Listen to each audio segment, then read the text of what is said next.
This is former TNA World Champion Raven, and you're listening to TNA Cross the Line podcast. Quote the Raven, nevermore. And don't cross the line. Or do cross the line. I'm not really sure if you're supposed to, you're not supposed to. I don't know. Whatever. You get it. TNA Wrestling. Cross the Line.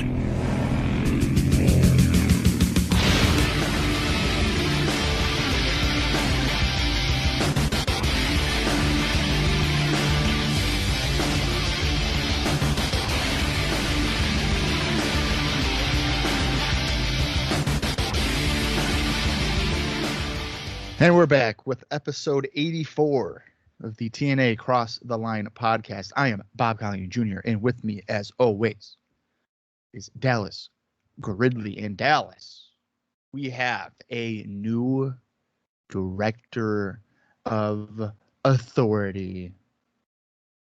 Fuck you, as his theme music would say. Vince Russo, the former head of Sports Entertainment Extreme, the man who was trying to kill tradition, the NWA, just a mere 12 months ago. Even more recently. I was going to say, dude. That's when it kind of started. It was like 12 months ago. Right. How are we feeling about Vince Russo as our DOA? It's a very interesting choice, as we discussed at the end of the episode last week. But in a weird way, I'm interested to see a babyface Vince Russo. As we know, Vince Russo is a very good heel. He's very hateable, and he's damn good at it. I think we saw that a lot, even just here in TNA. If you isolate even his TNA career, which there's been plenty of already in the short time of the company, it's been a good heel run. So how is that going to translate in a babyface role? I can't remember, Bob, if when Mike Tenay came out and he said he was rehired and he brought Russo out, I can't remember how much Russo really got cheered. However, I'm assuming he's going to talk this week. And when he comes out, I'm very curious to see the reaction of the crowd. Yeah, I'm sure that he'll be cutting a promo. I think that is a certainty. Yeah, and I think if he does, I think it's got to be different. He's not going to be yelling. I feel like it can't be that dragged out, long form thing. I think he's got to get to the point. I'm back. I'm here because of this, and this is what I'm doing tonight. Yeah, I'm really not confident that he is going to be the best when it comes to being a babyface, because as I said before, I think he's so good as a heel that it's going to be really difficult to be able to sit there and cheer him. I agree with that. I do. I think that's it, and I'm really curious to see how the people in the TNA Asylum react to it. I don't know. I mean, I'm curious. If anything, it's got my interest piqued because I truly do not know what is going to happen and how it will be handled. Well, funny that you say how the Asylum will react to it. I think that the Asylum crowd could potentially react to it the way that they wish, because kind of when he was the leader of Sex and all that, he kind of got cheered.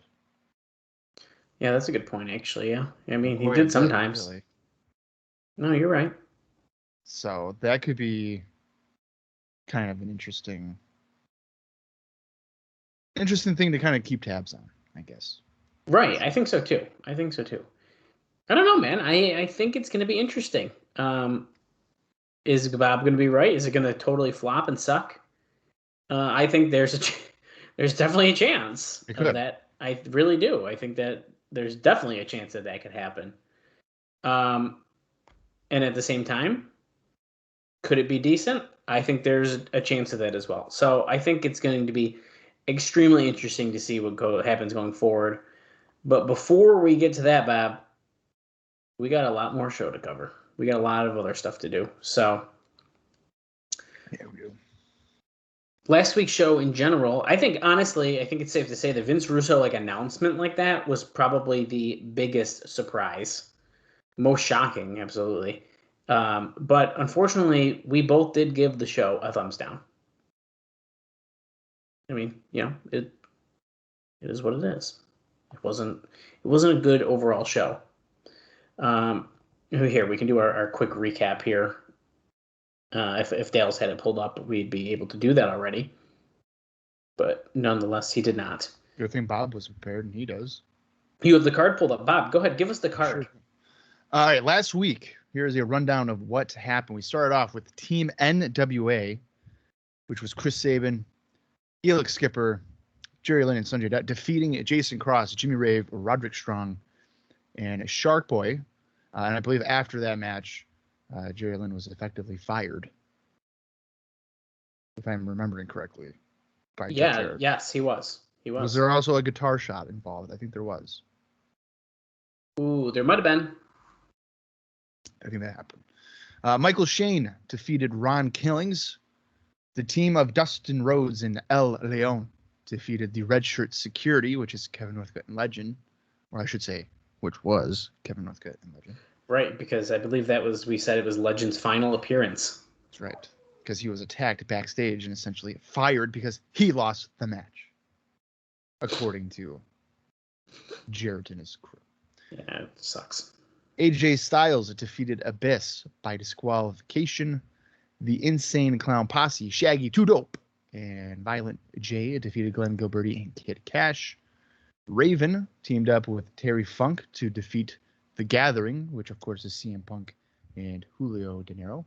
And in the main event, and in a non-title match, the NWA World Champion Jeff Jarrett defeated Chris Harris.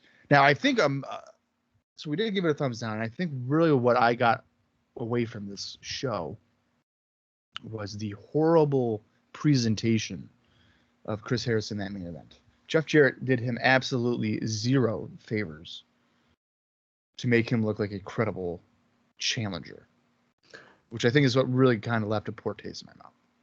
Yeah, which was super unfortunate because, as we discussed last week and we've discussed many times before, he seemingly was set up, I would say, essentially to work his way to be a contender for the NWA World title against Jarrett after he was attacked, held back, the guitar smashed on his head in one of those final shows of 2003. And so to get this match where Jarrett could have made Harris, I think, essentially a star in this match. He could have made him a worthy contender, but instead, as Bob has already mentioned, he did not. Yeah, and what I think kind of blows my mind is that it's a non-title match. So why can't you just, have Harris win? Right. It's a non-title match. I agree. What is the big deal if he were to actually go over and win? I don't think that that's a big deal to have him. Yeah. It certainly helps him quite a bit. And Jeff Jarrett is the type of heel where even if he were to lose, he's so hated that it's not going to change us from booing him, and it's certainly not going to change our reaction. Right. He's already kind of seen as a mid-card act for us anyway, so what's the difference? Yeah, I agree. Would it surprise you, Bob, if Dave says that the show was strong? We'll get into a little bit of his thoughts, but I would say that would surprise me. Yeah. I mean, he says it right here. The show was strong, but he does add on to that by saying, based on responses that they're getting, it appears that they've lost a lot of interest. Which then will lead me into my next question for you, Bob. What do you think the readers thought about the show last week?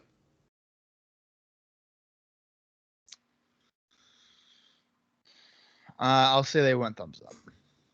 They did. I was kind of hoping me saying that right now would have tricked you. But, in fact, 88.5% did give it a thumbs up, and 11.5% gave it thumbs down. No thumbs in the middle. I'm pretty surprised by that. I'm very surprised by that. I don't know. Maybe those people who were voting thumbs up, because I almost went in the middle. I didn't completely hate the show, but I couldn't deny that in general it was not a great show. So I bit the bullet. But I'm wondering if maybe they had the same feeling of like they had fun while they were watching. Maybe it went by quick for them. I don't know. Needless to say, very interesting. Well, I feel like the shows do go fairly quick for us, even when they're not highly entertaining. I don't know. There's been a couple that did not. I feel like recently, even the not as good ones still fly by. Yes, I agree. Yeah, that's kind of what I'm done at here. I agree. Out of all those matches that you read, Bob, what do you think was voted on as the best match of the night? I'm going to say that they went with the opening 8-man tag match. They sure did. Unanimous decision. What about the worst match? I'm going to say they went with Insane Clown Posse against Gilberti and Cash. Nope. Rhodes and Leon against the Red Shirt Security. Yep, that was it. That was voted on as the worst match of the show last week. Yeah, that doesn't surprise me. Pretty interesting. It's noted here in the Wrestling Observer newsletter by Dave Meltzer. Got to get that in there.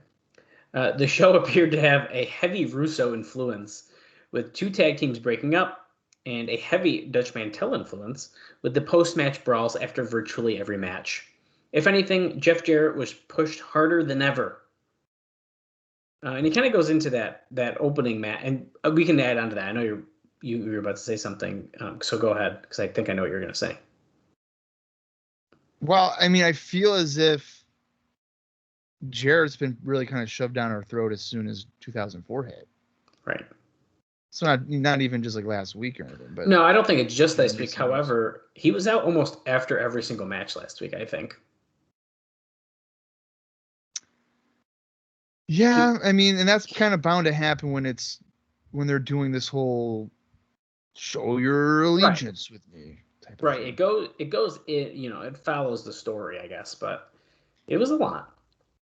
Yeah, I can definitely agree with that. It was definitely a lot. I mean, it might even. I don't know if I can sit here and say it's like a necessary evil, because I don't necessarily think it is a necessary evil. Right. But yeah, I mean, I can't say that I'm terribly surprised that this is what they're doing. Right. Yeah, I agree. He does have strong praise for Roderick Strong in that match, saying that he was pretty impressive, at least as much as one can be doing in a 7-minute 8-man tag match. So he has some high praise for him. He says he's got a lot of good reviews from others in the company as well, so I'd expect to see him used more. So we may be seeing some more Roderick Strong in our future, and I don't think I will complain about that if it's true. No, you shouldn't be complaining, because he's a lot of fun to watch, even at this point. I like him.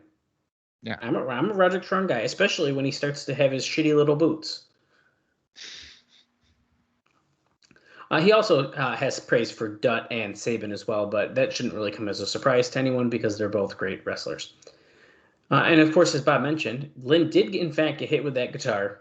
Jarrett acknowledged Lynn was fired, and that Skipper was the new X-Team captain. That is right. He did crown that. And remember, in just a couple weeks, Bob, we do have the America's X Cup 2 coming out. Oh, boy. How could I freaking forget, Dallas? It's also being said that this may be a way to put Triple X back together. But with Low-Key and Christopher Daniels, both heavily booked for Japan over the next month, it's not happening soon. But we kind of knew that. Jarrett ended up hitting Legend. And we already discussed this and pretty much told him to make a choice. And, he kind of left. Then AJ Styles wrestled Abyss to see who would get both tag belts. Jarrett interfered in that one as well for the DQ. And they did have a nasty table spot where Styles was slammed right above the table leg instead of in the middle. The table didn't break. Actually, it's lucky it didn't, because if it broke there, Styles could have been harpooned by the legs. But they weren't thinking about that because Abyss went to the top to try it again. This time, the legs collapsed just before Abyss got there, and there was another nasty landing. Oh, that's great. That reminds me of I don't remember the show specifically, but there was a time in ECW where Rob Van Dam and Sabu did like stereo splashes off the top rope, and then the way that RVD landed, he almost got blinded. Yes, I know what you're talking about. Yeah, and I think I want to say it was at like the ECW arena, maybe against the Eliminators. I can't remember. I bet you our listeners look that shit up. I bet you Bob's right. I'm saying. I'm sure Jordan 100% knows what I'm talking about. Right. Yeah, it's kind of crazy when you think about tables. I feel like I don't generally think like, oh, that's a dangerous weapon. But like shit can go wrong pretty bad. With the table legs, I remember Hardcore Holly slicing his back open. I mean, there's some bad shit that can happen with tables. Yeah, and it's funny when you mention Hardcore Holly, which happens a few years after this. 2006, I guess. I think so, yeah. 2007. Yeah, it's against Lashley, so it's probably. Or no, was it Lashley or RVD? It might be another RVD. I'm pretty sure it's RVD, and I think it's 2006. I might be wrong about that too, but I'm pretty sure that was 2006. I think it's early in the new ECW run, because that's when every week they were like, we're doing an Extreme Rules match. Right. And like as a child, I was pretty hooked about that shit. So yeah, no, I totally can relate to that. But what I was gonna say from that was that when he sliced his back pretty good, he was like the most over he ever was, because they were like, look at this guy with this fucking sliced up back, and he like finished the contest and all that stuff. Yeah, they pushed him pretty good for about 3.5 weeks, and then they said, forget it. It's Hardcore Holly. Yeah, pretty much. And don't forget, Bob, in that Abyss AJ Styles match, Kid Cash kept telling the Rudy Charles that he'd be fired if he counted to 3. And then they threatened disqualification, and he also told them if he does that, he'll be fired again. So he kept like saying like, "Oh, you're going to breach your contract. You're going to be fired." And then he kind of goes into the Jarrett match, I believe here. Or I'm sorry, Bob. I misread that. I apologize. That was talking about the Jarrett Harris match. So I do apologize. I read ahead a little bit. I am furious. I know. I apologize. I feel bad. So sorry. I can't say names. I read ahead of my notes a little too quickly. What can you say? So ignore everything I just said. It happens to the best of us. Right. This is live. Guys, I'm not editing that. That's just on here. Anyways. And he's not going to edit it largely because he doesn't want to deal with the time-consuming aspect of going through and editing. Joke's on you, because I would do it if I had to. Well, that's good to know, because that means I can start unleashing my thoughts. I'd rather you not, but... Maybe I will be the next Brian Kendrick. Stop. So in the main event, that's when Kid Cash came down to ringside and told Rudy Charles that he'd be fired if he counted to 3. So Harris essentially had the match win on multiple occasions. Same thing with the DQ and more falls. And because Jarrett used the belt on Harris right in front of Rudy Charles, and that's when he was like, if you call the DQ, you're done.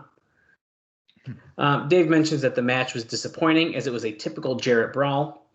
Harris's weakness in his punches, and because it was a fight, he threw far more than usual. Harris's weakness. So he keeps knocking on Chris Harris's punches. We've discussed this probably a year ago at this point. He really hates Chris Harris's punches. I don't know. Maybe I don't pay attention to him enough to hate him. I don't know. I got to take a look at him, I guess. But that's what I'm also starting to kind of maybe realize here, is that maybe we're just grossly unaware of his horrible punches. But is it horrible because he's throwing lefts and it's just unusual? That's entirely possible. I'm going to try to take a look. It really is. If he's wrestling. I'm assuming he's wrestling, but so it is what it is.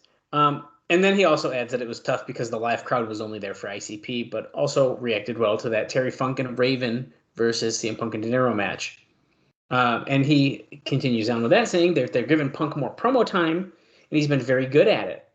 And it did appear that it was actually Terry Funk's last appearance, as the post-match after Raven pinned Dinero saw James Mitchell attempt to nail Raven with a taser gun, but Funk jumped in and took the bullet anyways for him, saving Raven. And then Raven was back to his original ECW look. Remember, he had the ripped jean shorts, the shirt, all that, and even the flannel around his waist. And he was saying he was going to be bringing back to his uncaring roots, going back. And he announced that he was bringing Sabu in for the February 25th show. So Raven, apparently, I'm assuming that's Raven and Sabu versus The Gathering tonight. That's kind of exciting. I'm probably most excited about Sabu than I am all the other guys that he's brought in. Well, I agree, because in 2004, Sabu was not too bad. I mean, we saw him even if a couple of years after this, or whatever, or a bunch of years after this, and he was still doing pretty good. Yeah, like 6 years. 6 years later, he's still. So if Sabu's still good, we can accept that. Especially, I think with Raven, and I think with Punk and Dinero. I don't know. I think that's the best combo match against like the Gathering and the Raven feud that we're gonna see so far.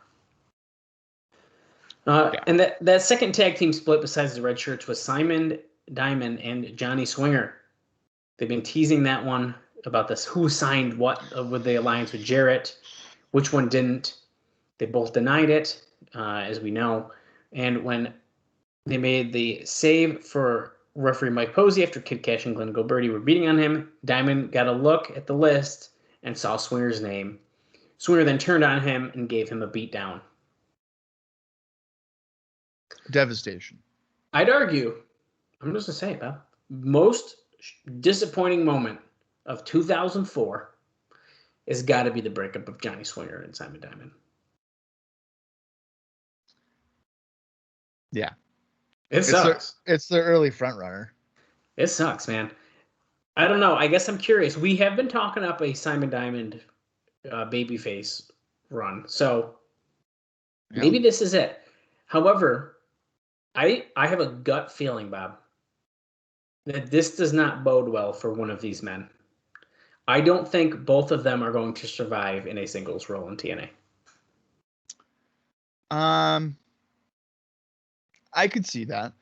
You know, what's kind of weird, though, to me is, so we both like Simon Diamond, and we think that there's definitely potential there. Right. I kind of feel like Johnny Swinger, he certainly has more personality. I like Swinger too, but I think you know what? I'll be honest. I don't know what it is about Simon Diamond that I really like. I think maybe it's his look. I like his promos. I think it's a look for Simon, and the vibe I keep on getting. I feel like every week that we watch Swinger,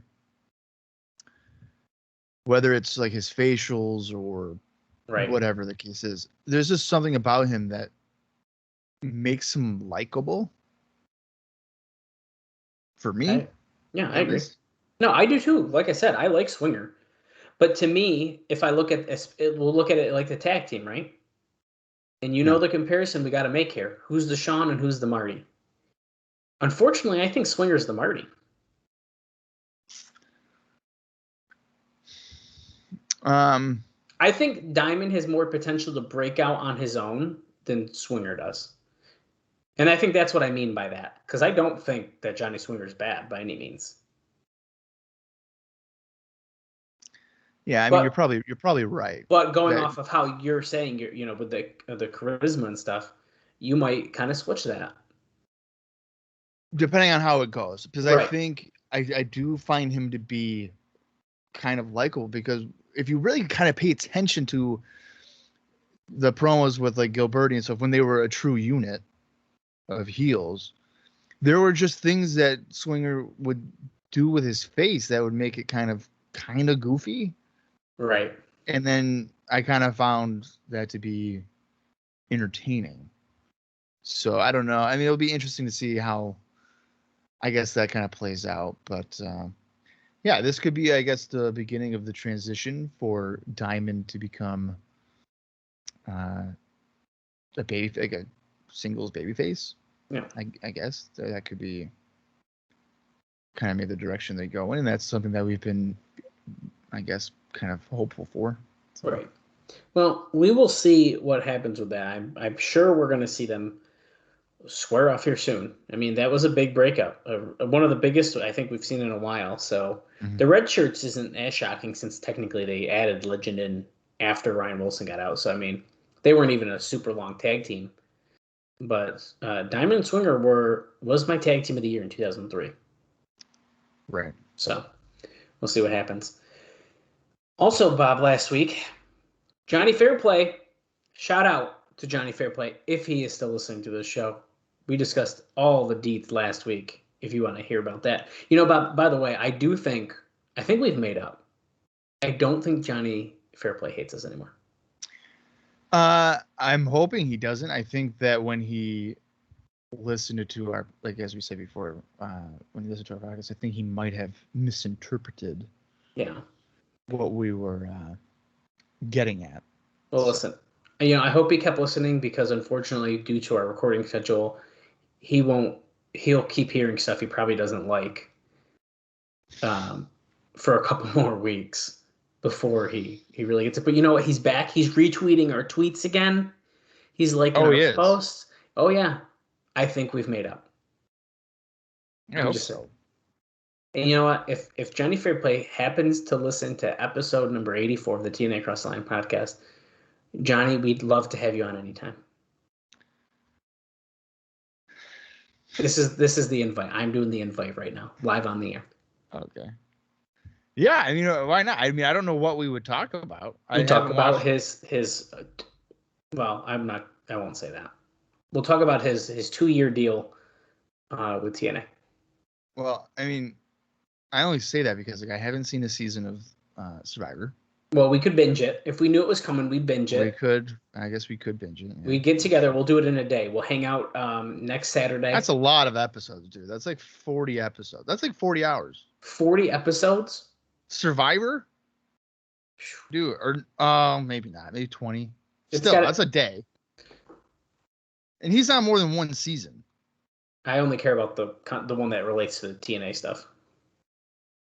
So that was probably what? That had to be 2003, right? Yeah. Yeah. All right. So and I'm sure we looked this up before. I think we might have. Pearl Island. There we go. Does that sound right? Yes. Big Survivor guy here. Survivor, Pearl Islands. Let's see. September to December 2003. Oh, it was only 14. 14 episodes? Yeah, that's nothing. What are you doing next Saturday? We're going to watch Survivor. Okay. I'm busy. Well, I'm occupied. Can't be there. Well, he did his playing fair with Johnny segment last week, wearing both that neck brace and his arm was in a sling. And Dave Meltzer says the segment where he really did nothing but run down China and try to tell Triple H jokes was death. He just says it was death. Did we like that? I feel like we enjoyed the promo. I think we did as well. I'm pretty sure we did. And I would like to elaborate a bit more on that. Let me find that specific note because here we go. We know there was some controversy. They announced that China was going to be at the show last week. We discussed it last week. That's right. about the stuff. Well, we have more details. At least rumors about the details. So when Johnny Fairplay is ripping on China endlessly on the February 18th show, it sounded like they were shooting an angle, but instead they did an extended burial. To the company's credit, in the pregame show, so Explosion, which was taped the previous week, or and maybe it's just, I'm sorry, it's probably not Explosion, it's probably just like a hype package, but it was taped the previous week. Her name was pushed hard on that show, but they did run a crawl saying that she would not be appearing on the show. So, and the free show before the show, before the pay-per-view. They said she was like the lead-in. The lead-in, yeah. They said she was not going to be on the show. The story, he said, about her demanding first-class tickets for herself and her agent to the show over the weekend was true. She told friends that she had never signed a deal, but tried to confirm a flight and a deal was not called back. While you never say never in wrestling, there are said to be no plans to use her. There was even a suggestion to embarrass her by playing a tape of one of her phone conversations during the show, but that wouldn't serve much purpose. Oh my God. And I might have a little bit more on that because Alvarez also touches on the China situation here. They would air one of her phone calls? Yeah, I guess so, man. So Alvarez kind of has a different take on it. So I'm gonna let me read his too, and then you can really react to this. So she no-showed the event last week. He says he's not sure what the real story is, but according to her, there was never a signed agreement, and the company never bothered to arrange transportation to get her there. She claimed to have tried calling them over and over at the last minute, but nobody returned her calls. Other TNA sources are saying she originally said she'd fly coach, but then at the last minute demanded first class, and everything fell apart at that point. Johnny Fairplay did run her down on the show for having big demands, but at the same time, they appeared to keep the door open for her to eventually come in. And then he adds, plus it would be stupid to talk about someone so much who wasn't going to make an appearance at some point, though it would not be the first stupid thing that the company did. All of that points to there likely being a misunderstanding, and maybe all versions of the story are true in some form. So, kind of a messy situation. Yeah, it sure sounds like it. And, I mean, I guess he's not wrong. She does eventually come in. 7 years later? Yeah, but it happened. Same with Hogan. See, that's the thing. Long-term storytelling, Bob. Yeah, right. TNA has this way with things that something they announce, like for example, the Bound for Glory event. It happens eventually. Hulk Hogan. It does happen. Right. Eventually. China. It happens. They just sucker you in. They sucker you. They tease you 7 years in advance. Right. Yeah. But yeah, that's rational thinking. I think as a TNA defender that you are. Oh, stop. That doesn't surprise me. Oh, stop it. Here's another thing. Like, you look at the first freaking episode, and they're like, "Hey, Scott Steiner's going to be in it." Well, it wasn't, but he does come in. He did come in eventually. That's right. So. And I think the only other real pre-show note I had was about Russo coming in, but we pretty much already discussed that. It's a good point here that there's really no explanation why TNA would be so excited to see Russo, since they have feuded since the beginning of the promotion.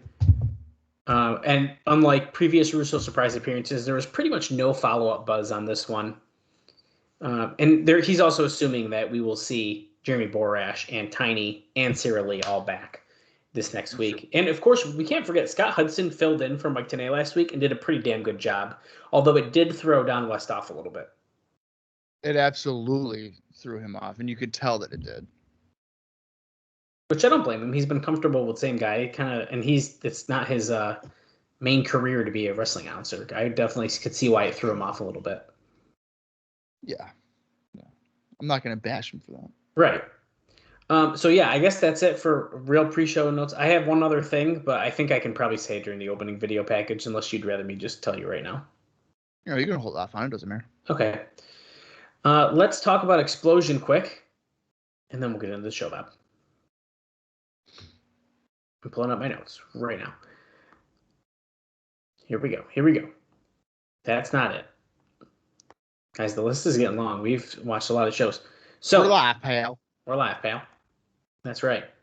Explosion, number 68, according to Cage Match, was taped on February 25th, 2004, the same day as the show we're about to watch right now, and it aired on February 28th, 2004. Did I just say 28th twice? I meant 25th and then 28th. No, you said 25th. Okay. Then forget what I just said about my correction. And it featured the following 2 matches. El Leon defeated Chris Stevens, and Chris Sabin defeated Sebastian. However, there's one other thing, Bob, and that is after that match happened, they filmed the first match for the second America's X Cup, but I'm not telling you what that is because we are going to watch that in just a few weeks. But I wanted to make note, they did film one match, which is very odd to me. One match. That is very weird. Yeah, and I'm wondering if it's there's a reason for that, but hey, maybe we'll talk about that in some notes next week. Yeah, maybe. That'll be that will be interesting. Hopefully I can survive and not be miserable. Okay. Well, speaking of misery, let's get into the February 25th weekly pay-per-view for NWA-TNA. The apparent runtime for this is 1 hour, 51 minutes, and 15 seconds. Lord help me. I'm going to count down from 3. When I say play, follow along with us over on Impact Plus, or if it's in your own personal collection too, hey, that works. It's a new era. It's the Russo as DOA era. Let's see how this plays out. I'm going to count down from 3, and then we'll get this going. 3, 2, 1, play. Well, just like I thought, Bob. Here's the video package. So here, let me give you this other note, because it does kind of relate to last week's show as well, as we're getting a recap of last week. With the vignette around the screen, TNA's about to bring out Russo. So the first airing of the February 16th pay-per-view was full of audio and video glitches due to a satellite uplink problem. And TNA did issue a press release later in the week that reads, quote, "Our fans' satisfaction is extremely important to us. We know that actions speak louder than words, so TNA has made the unprecedented decision to provide a free VHS copy of the event to customers that ordered the 8 p.m. Eastern event. Sorry, replay orders are not eligible. For instructions on how to take advantage of this offer, please send an email to payperview@nwatna.com. You will receive an email back with more information. Please note, offer only applies if you ordered the February 11th, 8 p.m. Eastern, 5 p.m. Pacific event. Replays are not eligible. You will be automatically signed up for TNA's email list by taking advantage of the special offer. You can unsubscribe from the email list at any time. Offer only valid while supplies last. If you received a refund for the February 11th, 8 p.m. Eastern event, you will not be eligible for this offer." Is it because the replay, I'm assuming, is fixed? Right, yes. Bob, this is a very interesting highlight we are getting here before you comment further. They're showing essentially Russo's history with Jarrett and kind of in the company. He just screwed Jarrett with the guitar. Styles going for the Styles Clash. Yeah, we're getting some old shit here. Yeah, so what do you think? Would you have been like, shit, I want my VHS copy of that show from last week? No. I would have said it's fine. I would have totally took it. Of course you would. Of course you would. If anyone ordered it and they have the fucked up version and they got the free VHS, slide into our DMs over at Cross the Line TNA, or if you can find us on Facebook at TNA Cross the Line Pod. Let's talk. I'm willing to almost guarantee you that they never sent that out. Maybe. Willing to almost guarantee it. This is a substantial recap of the feud here. Oh my god, an ambulance, Bob. That's at least $300 right there. Sure is. And there's your new NWA Director of Authority. Clean shaven. Clean cut. Nice haircut. February 25th. A new chapter begins. Oh, fuck yeah, Bob. The song's back. There's no under new management. Oh, wait, is it? No? Okay. I was going to say it's not just all Jarrett. If you guys are wondering, it's not the Macho Man song. It's the song that you hear in the beginning of our episodes, which gets me fucking hyped. The first time I heard this dude, I was like, Bob, that is a wrestling theme song. You never put in the Macho remix? No, I didn't. Damn it. You did tell me it was short-lived, so I purposely didn't. It was. Bob, how many people do you think are in our crowd tonight? That guy's so happy to wear his sex shirt again. He's like, I think I did throw this away. Yeah, Vinny Rue's back, baby. I'm gonna say 950. Nope. 1150. 1150. Bitch. Always follow your gut. Who we got coming out here? The Juice. The captain of Team AAA. You can't see him. The lights are so fucking bright and there's enough smoke. Yeah, it's all blue. That's right, man. That's the Juice right there. Juventud. I have a note about him we can discuss during this match. Unless Bob has 50 million indie notes for this one. I don't know. JB is back. So is Mike Tenay, obviously. Right. Team Canada. Oh, boy. Representing Team Canada. Oh, boy. It's Petey Williams. I believe making his TNA debut here, correct? I think so. I don't think we've seen him yet. I don't think we have, and I'm pretty fucking excited right now. Well, keep it in your pants. Juventud Guerrera. For indie notes here, the only thing that's on Cage Match was a 6-man tag for AAA on the 15th. He teamed up with Monster and Sergio Romo Jr. in a losing effort against Latin Lover, Silver Star, and some guy named El Brija. Bob, Jerry Lynn also just came out. This is a three-way match, so Jerry Lynn must have got reinstated as well. You know, you'd think they would follow up on this stuff and, like, tell us. But Tenay was talking a lot, but I don't know if I heard him say anything about that. But okay, go ahead and continue. Sorry. Petey Williams, I'm almost certain in terms of at least television, this is his debut for us. I'll triple check, but I'm like 99% positive. I'm on his Cage Match, and there's nothing in early 2003 even, so this is definitely his first time. So he is primarily working in Canada. Sorry, but Mike Tenay did just mention Jerry Lynn being rehired, as well as Tiny and Sarah Lee and JB. So okay, that's good. Yeah, Petey's been working for Border City Wrestling. He's also around this time, I guess, a semi-regular here, as Juventud just did a Hurricane Run on Lynn. And then Springboard Clothesline by Petey. For IWA Mid-South, and I'm not going to go through all the matches here, but shortly before this debut, as we see, is that Jack Evans? Yeah, dude. They just showed Team Canada up on the stage.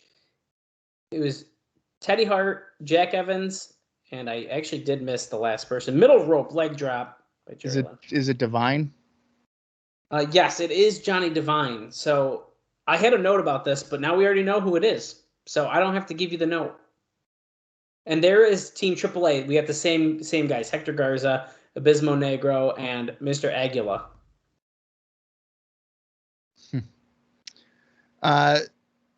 Back on the 13th of February, Petey Williams lost to IWA Mid-South Light Heavyweight Champion Matt Sydal.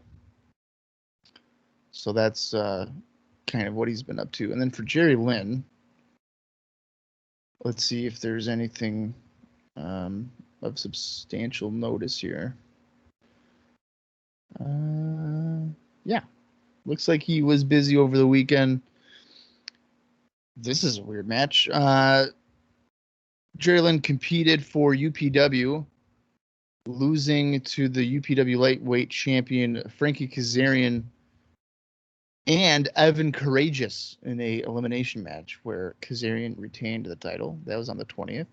And then the next day, Jerry Lynn competed in a triple threat number one contenders match for 3PW for the heavyweight title, losing to Joey Matthews in a match that also featured Sabu. Wow.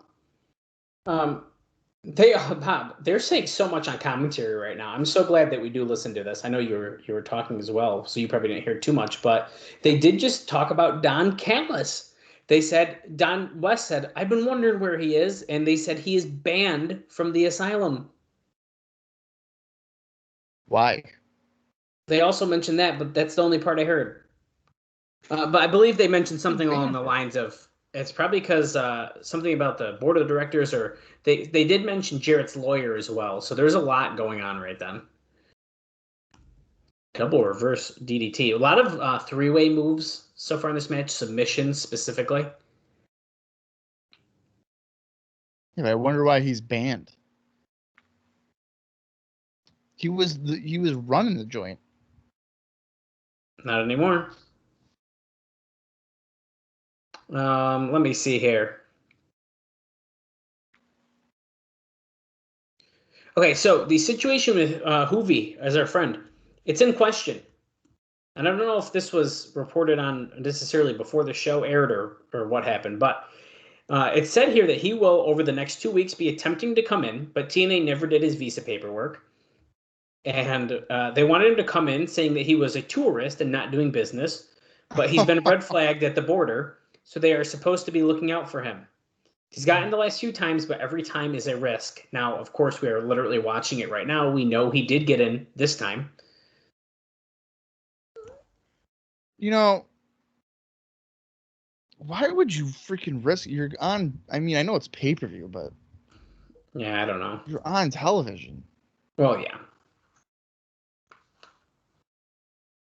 Hoovy with some drop kicks here to Lynn and Petey. Now, it's like if he were to get caught, it'd be similar to like what happened to Mike Bailey, where he'd probably be banned for like what 5 years, at least. I believe didn't that also happen with the Dark Order, the Super Smash Bros. Yep. Because like there was a time where like they could not come to the U.S. and I was really bummed. Yeah, it definitely did happen. It also happened to a female wrestler for AIW. She's a manager, and they were trying to like petition it for her to come back, but I don't recall if she ever did. Gotcha. Tilt-A-Whirl backbreaker by Jerry Lynn. I have a couple more notes I think I want to try to talk about during this match because it's very much related to what we're watching. There's Team NWA, who seem to be cheering on Jerry Lynn. So is Jerry Lynn captain again? Wow, I'd assume he's not fired. Right. So the next tape show is March 10th. We already know this. It's the next America's X Cup because the IWA deal fell through. They're having AAA defend the America's X Cup against Team Canada, which will be managed by Scott D'Amore. We know this. Who did a very good promo to build up. So this is kind of referencing kind of what happened last week. It's captained by Teddy Hart, Petey Williams, who Dave says he's never seen up until this point, but is a D'Amore guy, and Jack Evans, who is a very small high flyer who credits Brian Alvarez as training him. They're both on the team, along with a fourth member, which we now know is Johnny Devine. Whoa. Jack Evans is crediting Brian Alvarez for training him? Yep. Tornado DDT by Petey onto Jerry Lynn. Yeah, we also saw a sunset flip, like powerbomb German suplex combo out of the corner, which was pretty cool. Oh, love that move. The pump handle slam. I think a sit out slam. I like that a lot. And Dave kind of adds on to this that they'd better have a hot main event as well, because two teams of guys who aren't regulars isn't going to do well. And also, the Canadians would have never worked with luchadors before, so this is far from a sure thing. Spike DDT onto Hoovy by Jerry Lynn. Yeah, he was elevated DDT on Hoovy there. Yep. Is Teddy Hart on crutches? Oh, I don't know. I didn't notice that. If he is, he was the one who wrestled. Just saying.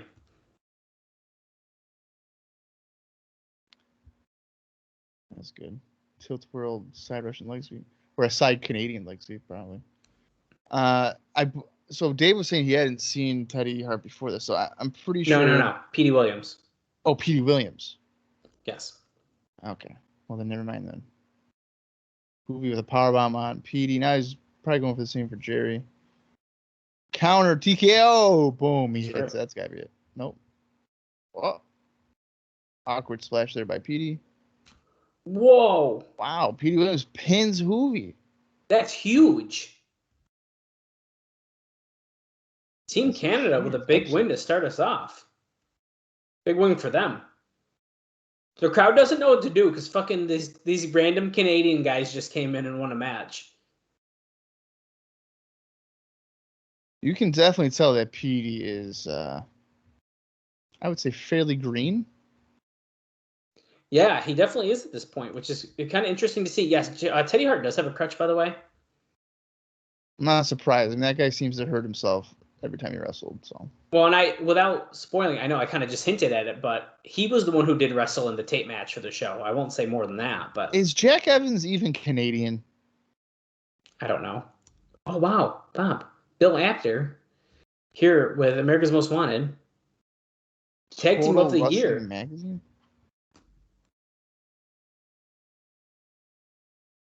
Oh, crafted by Reggie Parks. This award. This was actually filmed last week, Bob, and they were going to be showing it today. So over the next few weeks, there's a couple different things I believe they're going to be doing with this segment. We are the greatest tag team. That's pretty cool. Oh, here's another one.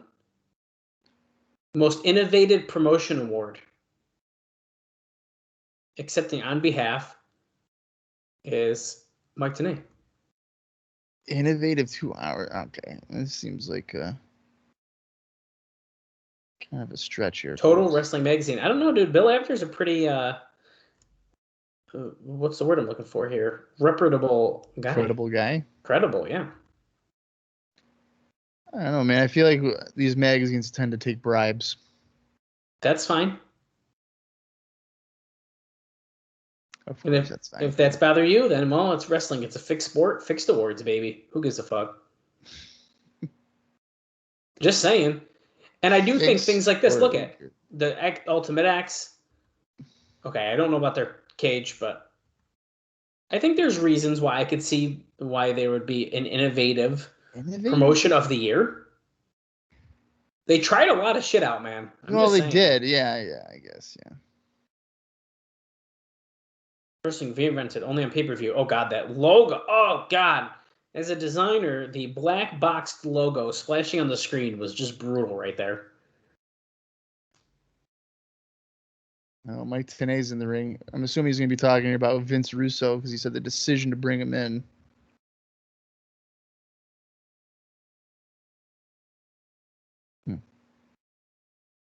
Oh, judging by the history that they have, he's going to remain skeptical. We've flown through half of my notes in this first 16 minutes and 35 seconds because it's all happening right in the beginning of this show. This is wild. I do have a note about Don Callis. He did an interview, but I'm going to save it at this point. You might as well. Can't be burning through everything. I know. I didn't expect them to be mentioning all this stuff, showing all these people and teams. And let's hear the cheers. Oh, he's got a different song. He doesn't have the fuck you. Yeah, they got rid of the fuck you. Crowd seems dead, but it's kind of hard to tell on that camera. No, they seem dead for sure. Babyface Vince Russo, and we're not just talking about the character he's playing. He literally is babyfaced right now, clean shaven. There are definitely cheers. There are some, dude, yeah. I do appreciate that he kind of like cleaned up his like look, because when he was like a heel when he left, he looked nuts. Yeah, he looks way different. Like his hair was long and crazy. He had a beard. Yeah. Well, Vince, this is it. This is your opportunity to talk to the people. I think they're chanting "Welcome back" or "Welcome Vince" or something. I think they're saying "Welcome Vince." He sat at the edge of his bed. His body was covered head to toe in bruises. That's because of the attack by Jeff Jarrett.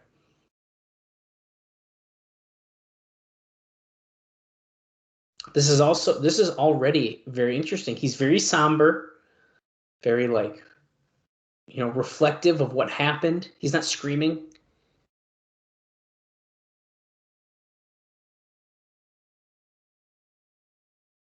How did it get to this point? How did it happen?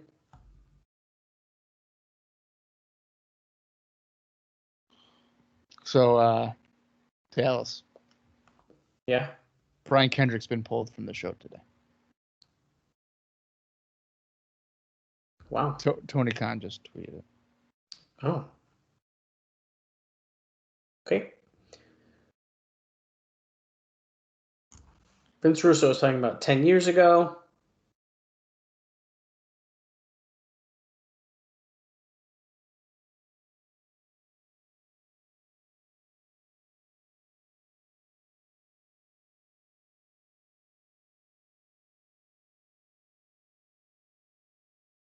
Vince Russo's talking about he's talking about soul, selling his soul to the devil. Talking about ratings from 10 years ago. Violence, vulgarity. Clap all you want, because I'm not proud.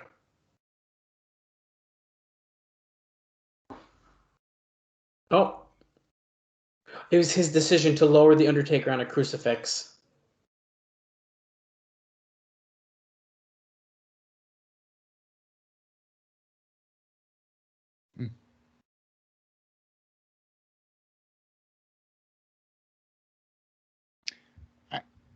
Look at fucking TNA. Did I make $500,000 in my best year? Yes, I did.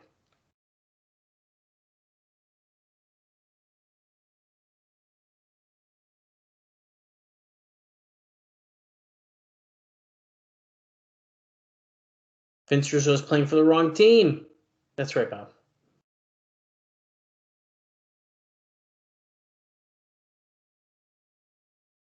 The entire locker room is watching backstage. Interesting. Is that James Storm in a sling? I believe it is.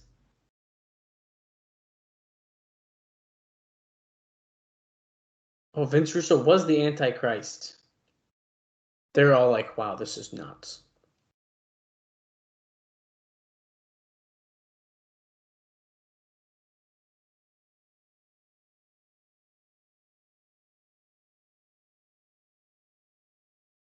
Mm.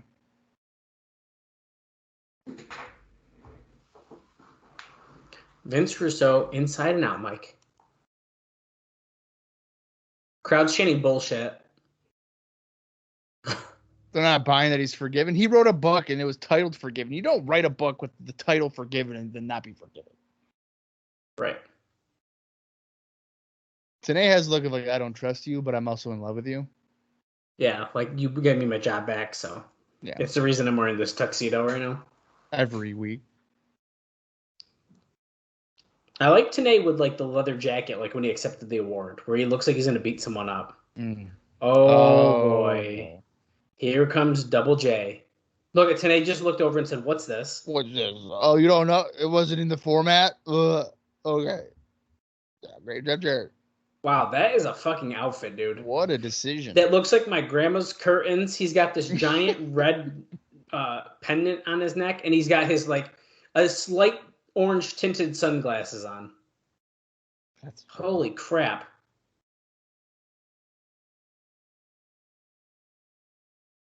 That's too funny.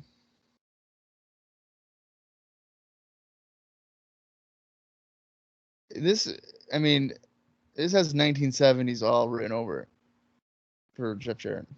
Oh yeah, dude. Jarrett says he's thought he's seen and heard it all until tonight.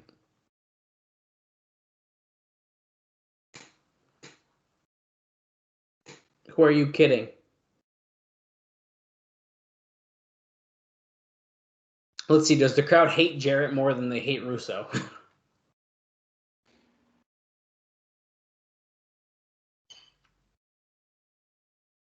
You're about as sincere as every other promoter that he's worked for in this business.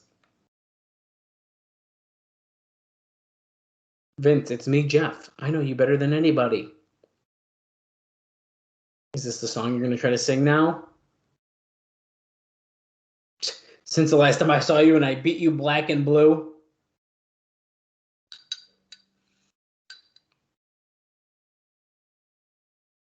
No, Vance, I don't think so.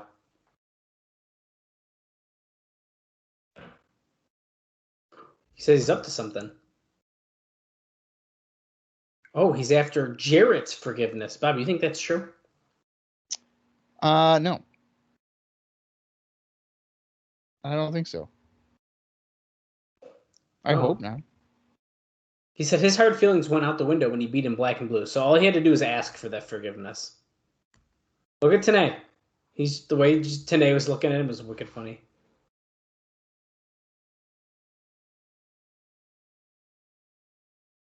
The crowd's chanting, "Whip his ass." Jeff. It's not like that anymore. Because Jeff. The curtain is about to come down on the Jeff Jarrett show. Oh boy, Bob. Oh boy. I think Styles might be about to be getting his rematch. He is owed one. I think it's about to happen. We were at the top of the mountain, Jeff. We had our run. But it's not about us anymore. It's time for you to pass the torch. He's like, no. No, what are you talking about? To give I don't others know, was Russo and Jarrett as a combo ever truly at the top?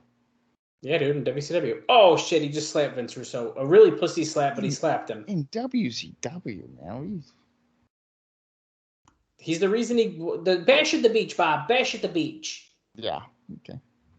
Am I wrong? WCW is not the peak or top of the of wrestling history. Come on now. Well, the top of their own mountain. Come on. Yes. When Jarrett says he's the king of the mountain, he doesn't mean of wrestling. He just means he is absolutely furious at the thought of having to pass the torch. I know. Oh, he shoved Russo down. It's time for you to take another beating for the team. Come on, Yankee. That is right, guys. Can't forget, we are in Nashville. Yeah, that's offensive. Oh my God. Jarrett's bright red. TNA, do something. Help him. Look how red he is. Why is Jarrett that red? He's really mad. Is he even like breathing? That's what I mean. I don't think he is. That's why he's turning that red. Show me something, Vince. Show me something, Vince. He slapped him again. Vince took another bump. Well, Russo braced himself too. He knew that was coming. Russo is acting as if he's still in pain from the chair shots, and so every time he gets hit, he like dies. He said, "I just showed them all that they need to see." See, he's willing to take a beating. A couple of slaps. Okay, the crowd just cheered a little bit for that, though.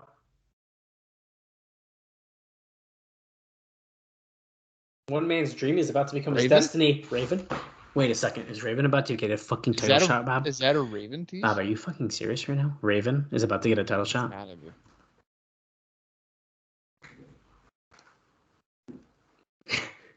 Okay, crowd's chanting asshole at Jarrett.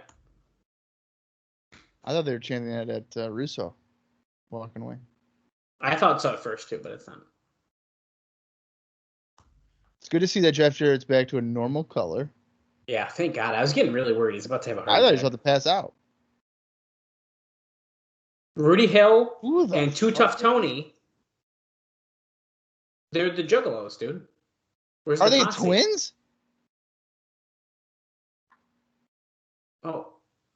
We're with Twisted and I don't know, some other bands or singers I don't know.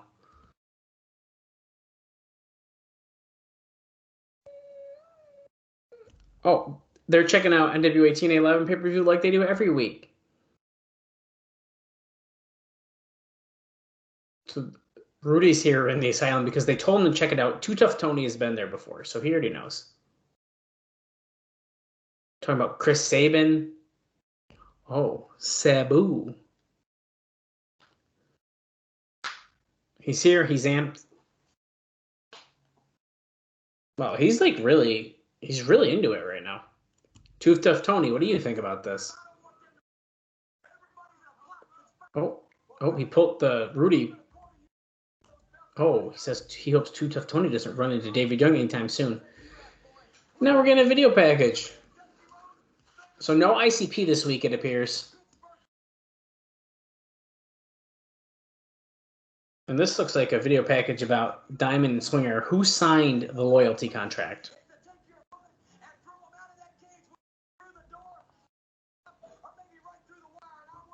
I'll tell you right off the bat, Scott, it wasn't me.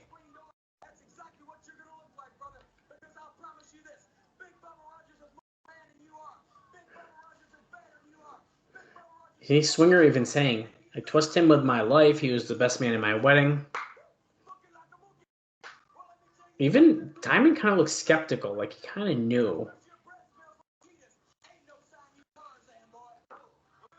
Here, there's Johnny Fairplay. I smell a liar.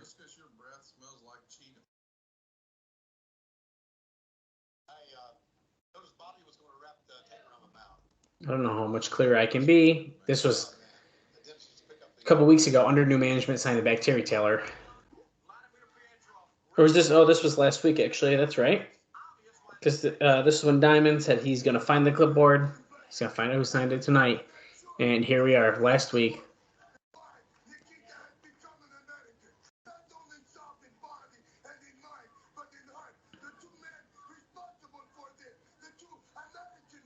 He's looking down the list of the names, and he sees it.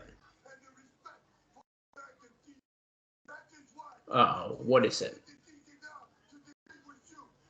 What's going on?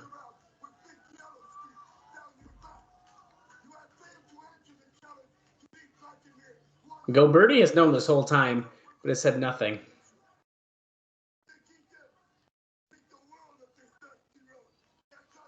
He said, I think Simon has a problem. And yeah, he sure did, because Johnny Swinger hit him from behind. Really disappointing. Kid Cash coming in the ring. They really laid out Diamond last week.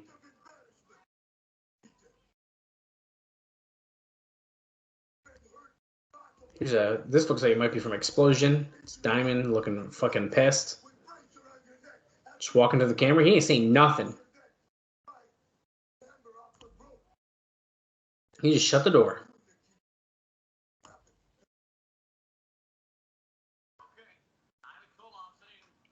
Let's see who's coming out here. Oh, it's Johnny Swinger.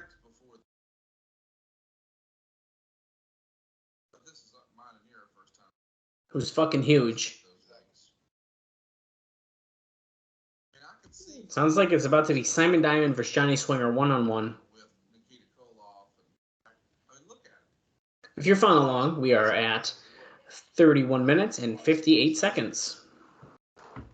And Bob is not going to tell us how long has left because he is occupied at the moment.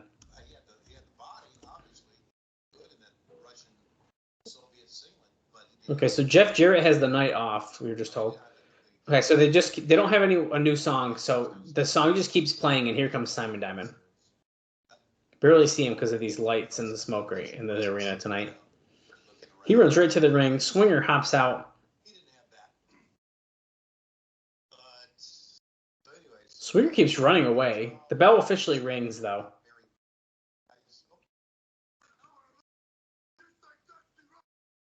Diamond hops the rail because Swinger is running through the crowd now. Pushing people out of the way.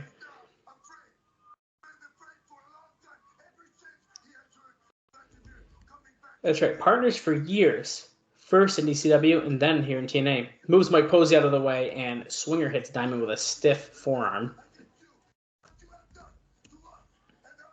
Okay, Swinger's starting to kick Diamond in the corner here.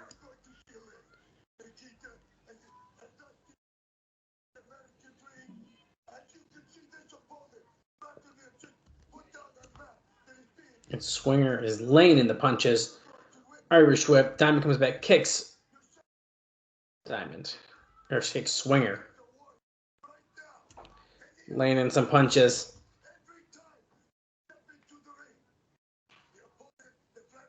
No TNA dancers tonight. Oh my god. Wait. Vince Russo took away the fucking dancers? Because he's forgiven. Sorry, I was off. Had a phone call from the Madre, and that of Really? course, had to take up about 1 moment. 10 minutes of my life. Okay, now Dallas is gone.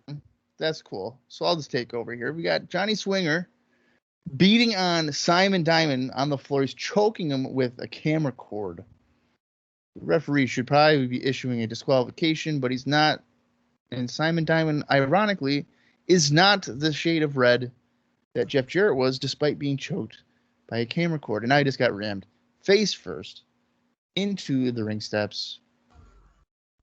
This is a bigger. This is a bigger explosion than the Mega Powers some 15 years earlier.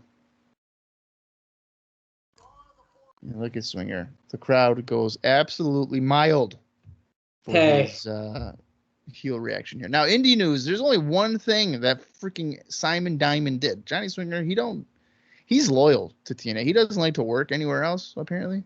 Oh, wow. Simon Diamond, on Valentine's Day, teamed up with Matt Stryker, with an I, to win the USA Pro Tag Team Championships from Mikey Whipwreck and Wayne. Yeah, one of my faves. I'm pretty sure Wayne is one of the absolute worst professional wrestlers I've ever seen in my life. Wow, really? Yeah, because I've seen him in USA Pro several times, and I think you missed it, Bob, but they did say Jarrett officially has the night off. That was right before they showed the dancers. So, well, you said that Russo got rid of the dancers, but there's still dancers there? No, there's not. They're not there. Oh. They showed empty cages. Oh, they showed empty cages. Talk about a fucking heel. Yeah, how is that a babyface move? I don't know, dude. So does that mean Lollipop's out of a job? I think, yeah, dude. Is this officially the end of the dancers? That sucks. Yeah, that's a bummer. That's fucking depressing. Oh. Set out Spinebuster there. He's fired up. Crowd's getting behind Diamond pretty good. It certainly sounds like it. Are we going for the Simon series? Snap suplexes, and that usually means a front suplex to end it, right? Yes, he does. Can he hit it? No. You know, Swinger, that's an interesting approach there, to take two moves and then decide, hey, I'll counter the third one. Maybe he finally had enough energy to do that. Right. Oh, super kick. What is this guy, a young buck? Is he a young buck? Swinger going. Uh-oh. Swinger's grabbing his ball sack. Oh, I thought he was going to try to wipe his ball juice in his face. He's got brass knucks. What was Posey doing? I have no idea. Is he about to beat him on that? 1, 2. Oh, wow, dude. Wow. Look, he's stuffing it in Diamond's boot. That is smart. Wait, no, that's not smart. Because what if they have a rematch and then Diamond's going to use it because it's in his boot? Maybe that's what they're going to hinting at here. Wait. Oh, wait. Rudy Charles. So they're about to have a rematch, and he has it in his knee pad.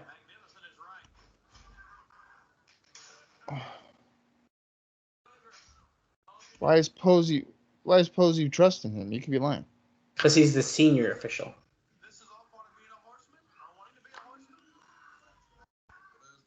Oh, they're restarting it. That's some bullshit. Swinger's pissed. He's like, dude, I cheated and I won. I should be able to just walk away. That's not how it works there, pal. Apparently my iPad was just playing a What Happened One episode, so my apologies if everyone just started hearing Tony Schiavone talking. I didn't hear anything. Oh, okay. That was weird. I was like, why do I hear voices? I hear voices in my head. Okay, so this They match is talk to continuing me. here. They understand. They talk to me. It was weird, dude. I was like, what is that? Now Diamond still has that brass knucks in his knee pad. Yeah, right? it's in his left knee pad. Now here's the thing: if he uses it, Oh, he took it back. Okay, I was gonna say, would the referee come down and be like, "Yo, Diamond used it"? whatever that Assume object not. is. It's brass knuckles. Well, it's taped. I don't know if they're quite brass knucks. We don't know taped. what it is. They're taped knucks, dude. Have you ever wrapped your hand with tape and then punched somebody with it? It hurts. I don't know if I have. Posey stopped Swinger because he was doing it right in front of him. Doing? Diamond is nailing Swinger as Posey held him, picked him up in a fireman's carry. Swinger gets out. Here comes Glenn Gilberti.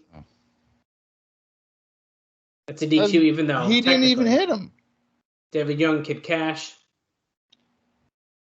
Oh, nice game. Oh, Kid Cash is there too. Yeah, now they're all freaking beating up Diamond. This ain't right.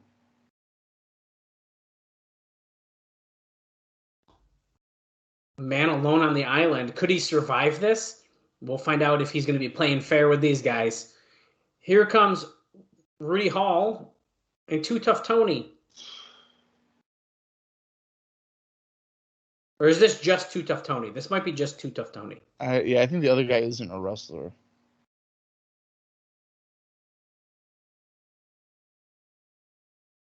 Well, the crowd's chanting for ICP, but Too Tough Tony just took a spine buster by the master of the spine buster.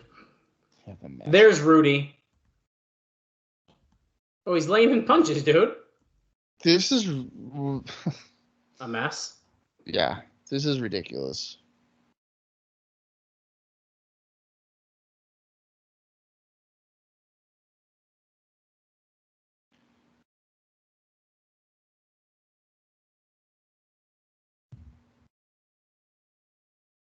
Wow, Cash has got a chair. He's going to smash mouth somebody. Oh, fuck.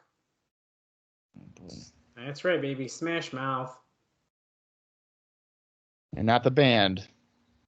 Ooh. Oh. Nasty hair shot to the head of Too Tough Tony.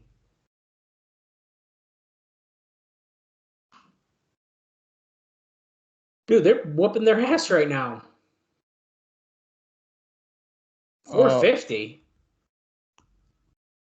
Oh. Who's that? Of course, it's got to be Don and Chris Don Vaughn. Harris, Chris Vaughn, and the other black shirts that are, someone. Where's Rick Santel? I was actually just looking for him.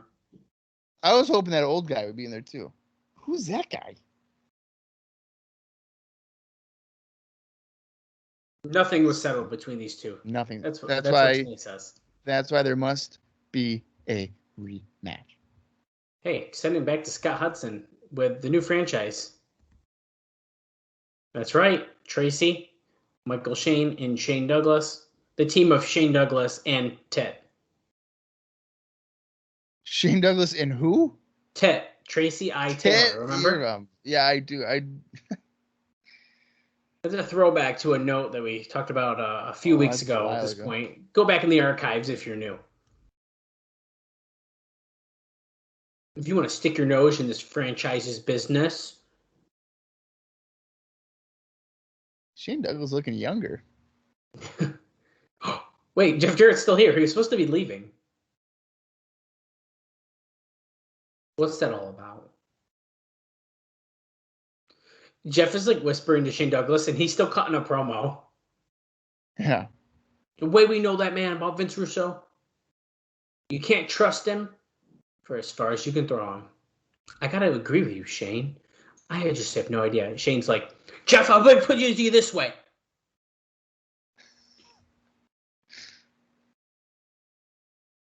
Just say where. Just say when. Just say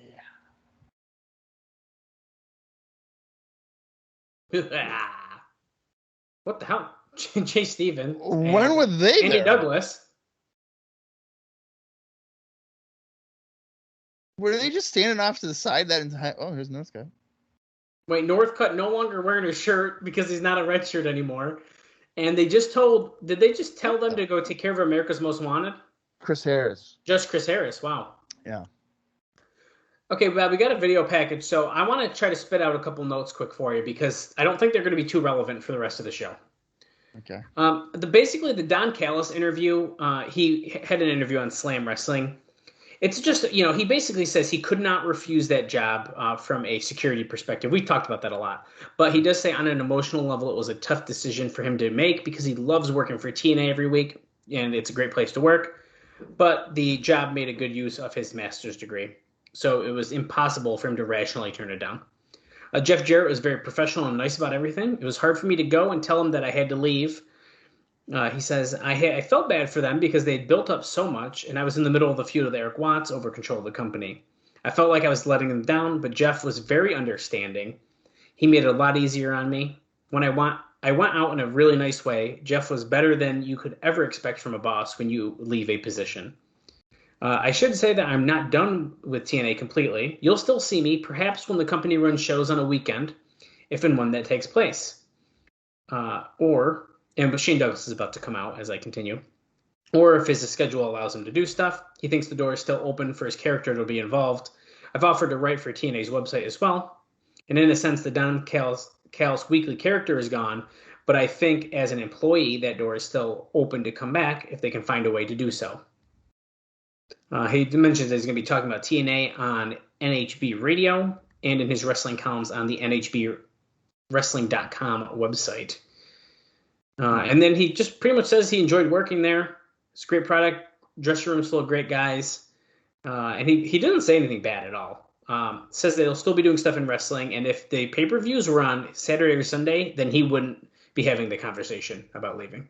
So a super positive, essentially an exit interview to his time there.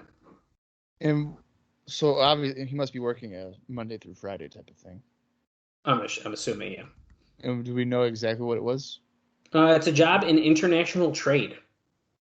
And it was too good of an offer financially to not do it.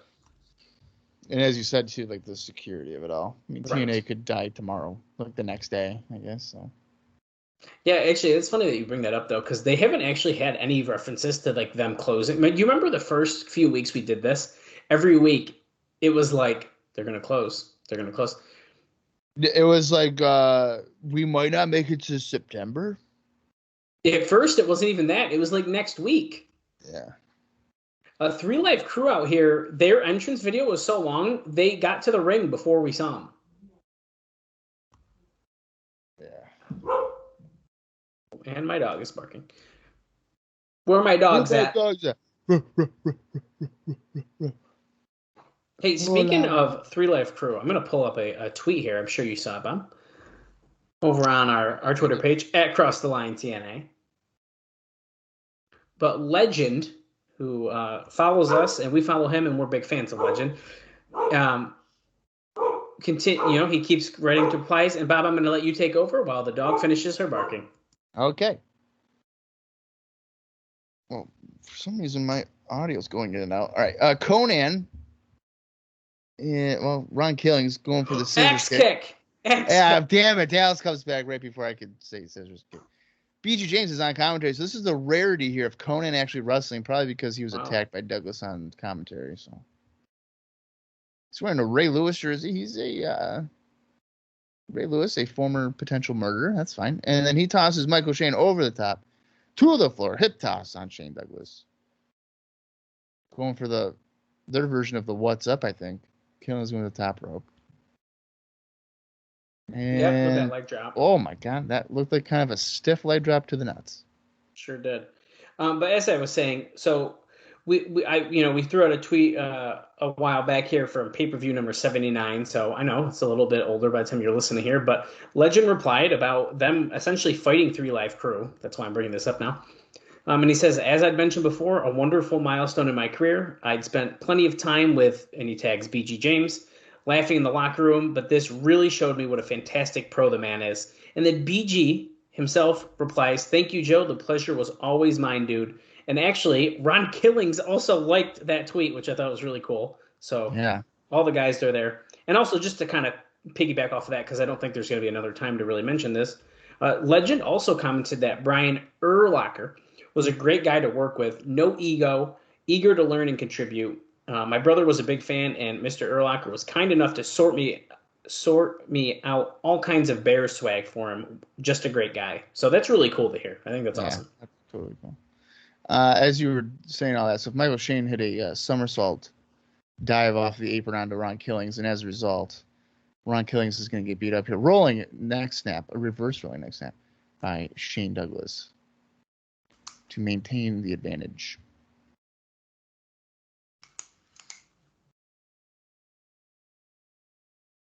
That just snaps your neck right back, doesn't it?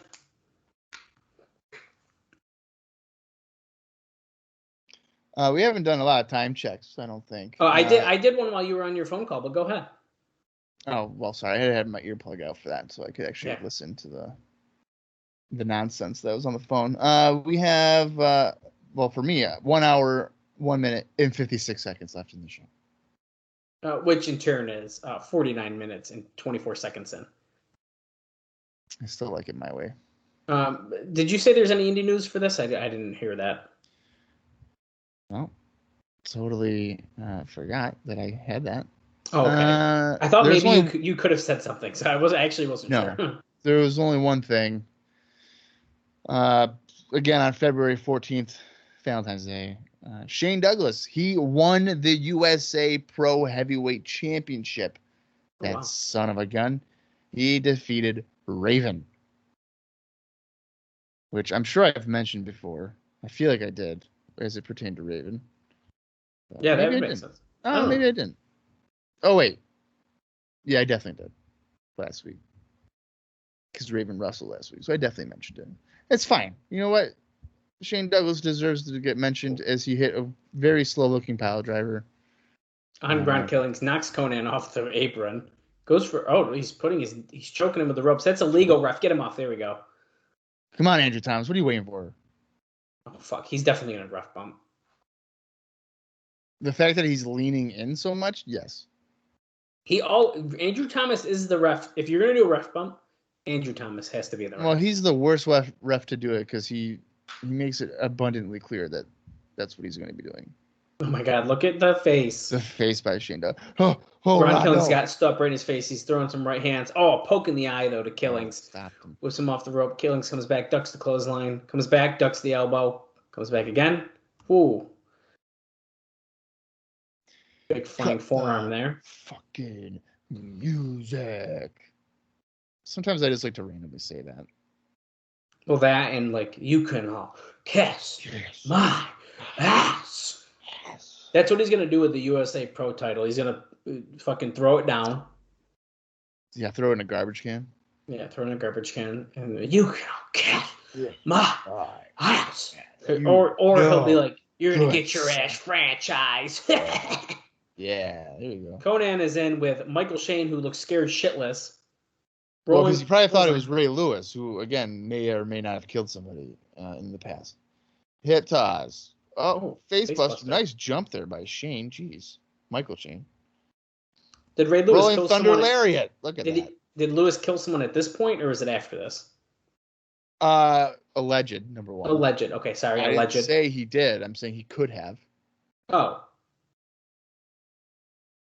And I want to say it was around when they won the Super Bowl. It was Michael Shane in the corner. Michael Shane drop toe holds Conan into the second turnbuckle. Hey. Whoops. It's not Ray. Just now, Ray. remember, Bob is the sports guy, so that's why I need to ask these kinds of questions. Okay, murder trial. I've already clicked on this before. Oh my God, we're putting at the announce table. The alleged incident in regard to Ray Lewis may or may not have happened on January 31st, 2000. Oh, well, if it's alleged, then he can still wear the jersey. PG James is getting involved. He's punching Shane Douglas. The referee is not calling the match, though.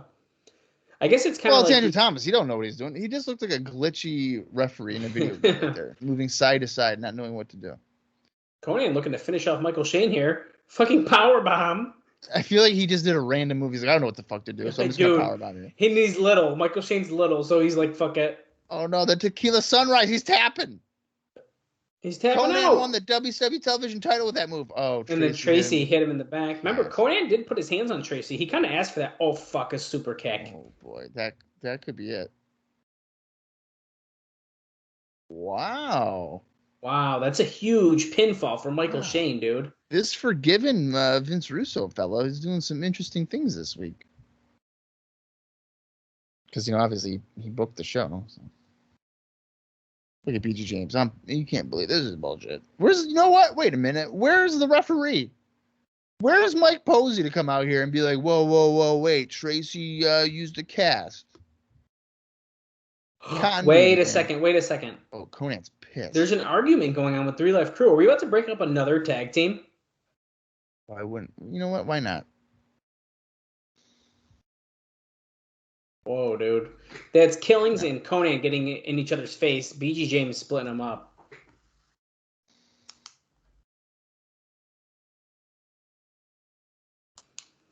Wow. Scott Hudson with America's Most Wanted backstage.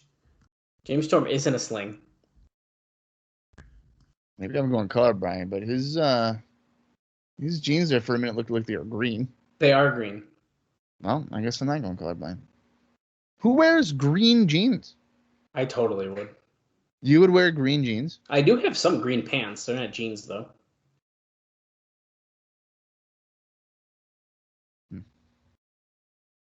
Okay, Harris. He proved last week to the entire world he could beat Jeff Jarrett.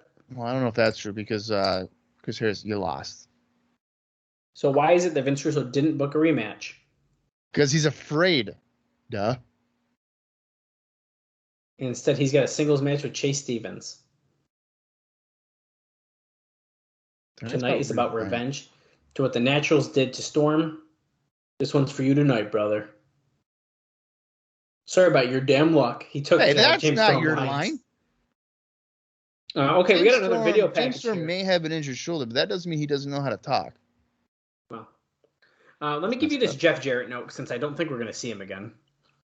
He did. Well, hang on a minute, Dallas. You can't say that because anytime we think we don't see him, we see him 5 more times. It's true, but I'm going to get it out of the way. It's a little bit longer one anyways. Because he did an interview on Wrestling News Live. I feel like Jarrett interviews around this time, at least that we've seen, are few and far between. So he kind of blew off the Hogan deal, but finished up with the usual never say never line. He also never really answered the question of whether Randy Savage was coming in. He said that Savage was focused intensely on his music career right now and might not have the time. But if he did, Jarrett said he'd love to retire him like he retired Hogan. Regarding TV, he said that they'd been trying for a lot of different things over the past few months. And just in the last 2 weeks, someone new had stepped forward with interest. Of course, nothing had been finalized yet. He also put over Fair Play Hard, saying he was excited to see his first talk show segment. So this interview is a little bit older. Yeah. He claimed that Roddy Piper would no doubt be back soon. The last word on Piper, which we discussed, he was going to do that program with Fair Play, but for the good of the business, but got cold feet. And Jarrett claimed that they'd be sending out a release soon with a roster list for the Bound for Glory pay-per-view. He really won't let the Bound for Glory thing go. Yeah, I can't even see Chase Stevens right now. It's Is so even fucking... I only saw him because he's got about 8 pounds of baby oil on. So he shined through it. The crowd is acting as if they don't even know who he is. We have no idea. That's what it seems like. Sorry about your damn luck. Representing America's Most Wanted. Wildcat. Chris Harris.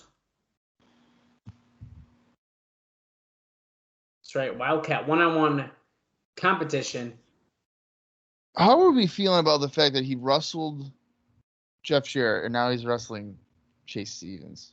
Well, he's kind of Jarrett's lackey, though, so I guess I get it. But, I mean, main event against the heavyweight champion versus Chase Stevens, who at this time is, I mean, as you said, the crowd barely knows who he is. Yeah. I mean, they've seen him on Explosion, I guess, but... Yeah, but Just because I go to an indie show a bunch and I see the local dad wrestle doesn't mean I give a fuck.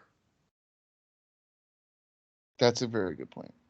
Atomic drop here by Harris. Oh, he's going. What is he going to go for? I thought he was about to kill him with a DDT. He's going for a vertical suplex. No, Chase Stevens punches him in the kidneys. Right hands. Well, now here's going for another one. Vertical suplex. Oh, stalling.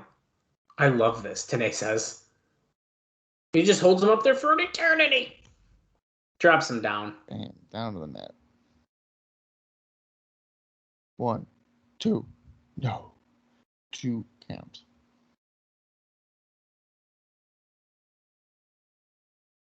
The flow of blood is rushing to the head. Runs into a boot by Stevens in the corner. Running clothesline. Stevens is all sorts of fired up. 1, 2. Another kick out by Harris. He's going to choke him. He's going to try to kill him. Just do it. Yeah. Kill him. Just shut up, referee. I'm Chase Stevens. I can do whatever I want. You don't tell me what to do. I'm a natural. Nice snap suplex by Stevens. 1, 2. No. 2 count. He's choking him again. Yeah, come on, Rudy. Get him. Shut your mouth. Wow. 25 years of age, I just said Chase Stevens is, I believe. He's already been wrestling for 8 years, so he started when he was 13. I feel like that's illegal in at least most states. Maybe not. I could be wrong. He's like relying on choking too much here because it's he is, dude. Here's try to fight back, but a thumb to the eye stops him. Oh, That's press. Get him. 1, 2, 3, 4, 5. Those are punches, not counts. Those punches weren't that bad. I'm just saying. I don't understand. Maybe it's standing. Yeah. I'm still thinking it's because they just look a little weird because he's a lefty, but.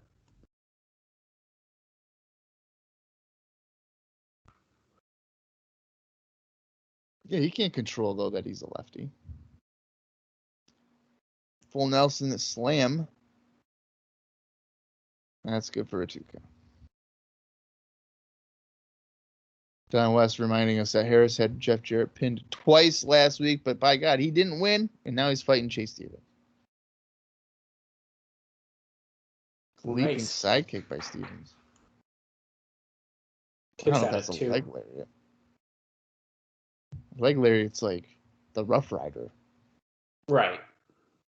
See, we can agree on that. Yeah, well, then tell Tanae that. Well, Tanae is always right, so maybe it is a leg lariat. Power slam. Maybe we don't know what we're talking about. Who is he? The British Bulldog? 1, 2. No, kick out at 2. Bob, we've crossed the hour mark. We're at an hour, 1 minute, and 35 seconds. I think this show has been going pretty quick.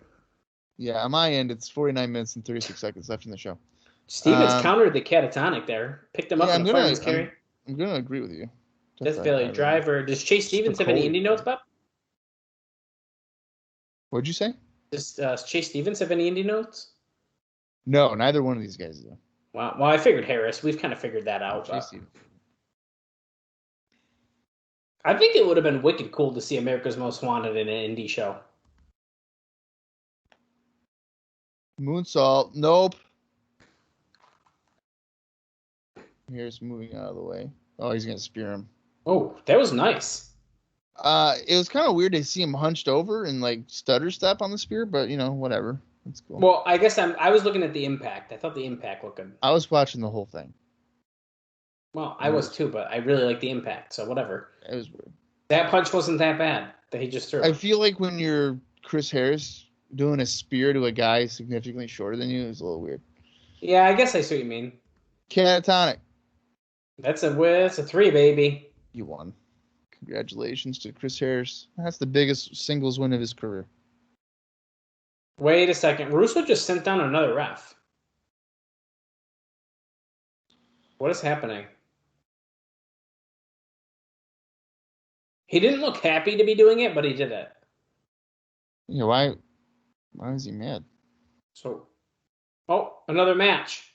Andy Douglas, he's got another match. Okay, Bob, any indie notes on Andy Douglas? No, safe to say no. Rudy Charles still a referee, so the other ref just came down. Andrew Thomas came down for fun.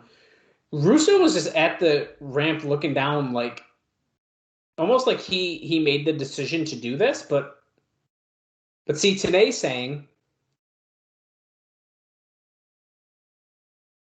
I don't know, this is weird. They're making it sound like as if Russo's giving Harris the chance to get revenge as like a gift against the Naturals. I don't know if I'm getting that vibe. Nah, dude, I ain't getting that vibe at all. He would have called them out if he wanted the revenge. No, yeah, and it looks like, I mean, Russo's on the stage or whatever, and he's intently watching the match with his arms folded. He's like, he looks like a football coach, like critiquing his players. Absolutely. Oh, the claw. Oh my God, dude, the claw. Dude, I'll tell you right now, I've had that happen to me, where someone will use their hand and they'll just claw at my ribs. And yes, it's ticklish, but by God, it hurts. I've almost gotten punched a couple times when I do that to Kaylee, so. Yeah, well, you don't do that. You're not Andy Douglas. You can't do that. I know, I'm not a professional. You're not a professional claw. Bulldog out of the corner, literally a bulldog all the way across the ring. They went from one corner to the other. But I don't even know if I would call that a bulldog because he just grabbed him by the back of his head. Yeah. I mean, I know it's like a bulldog, but it's not like the traditional bulldog. Look at Chase Stevens is still ringside, like knocked out. Gotta sell, man. I like it. Chris Harris is a future world champion. Maybe. Oh, he grabbed Harris's leg. He pre-bumped on that punch, so that punch did look shitty because of that, but not his fault. Okay, well, both of those punches didn't look great, so now I really hope that Meltzer hasn't ruined Chris Harris for me. Implant DDT here by Andy Douglas, but Harris kicks out because of drama. Look at that. What? Look at that. What a reaction shot. That was awesome. That's the first time I've hit that move, and you're telling me Chris Harris kicked out of it? I can't believe this. I'm 0 for 1. That was a good-ass reaction shot. You will see that on our social media page in GIF format. Oh, hell yeah. Oh, collide. 1. Oh, Harris got a pin. He had a handful of tights, though. That's cheating. Wait, here's Vince Russo, dude, coming down to the ring. Okay.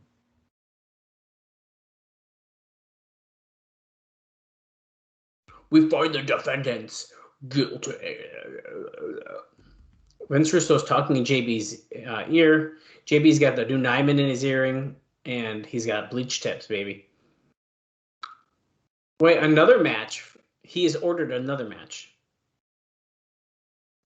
Chris Harris versus the Naturals in a handicap match. Are we still thinking this is for revenge, Bob?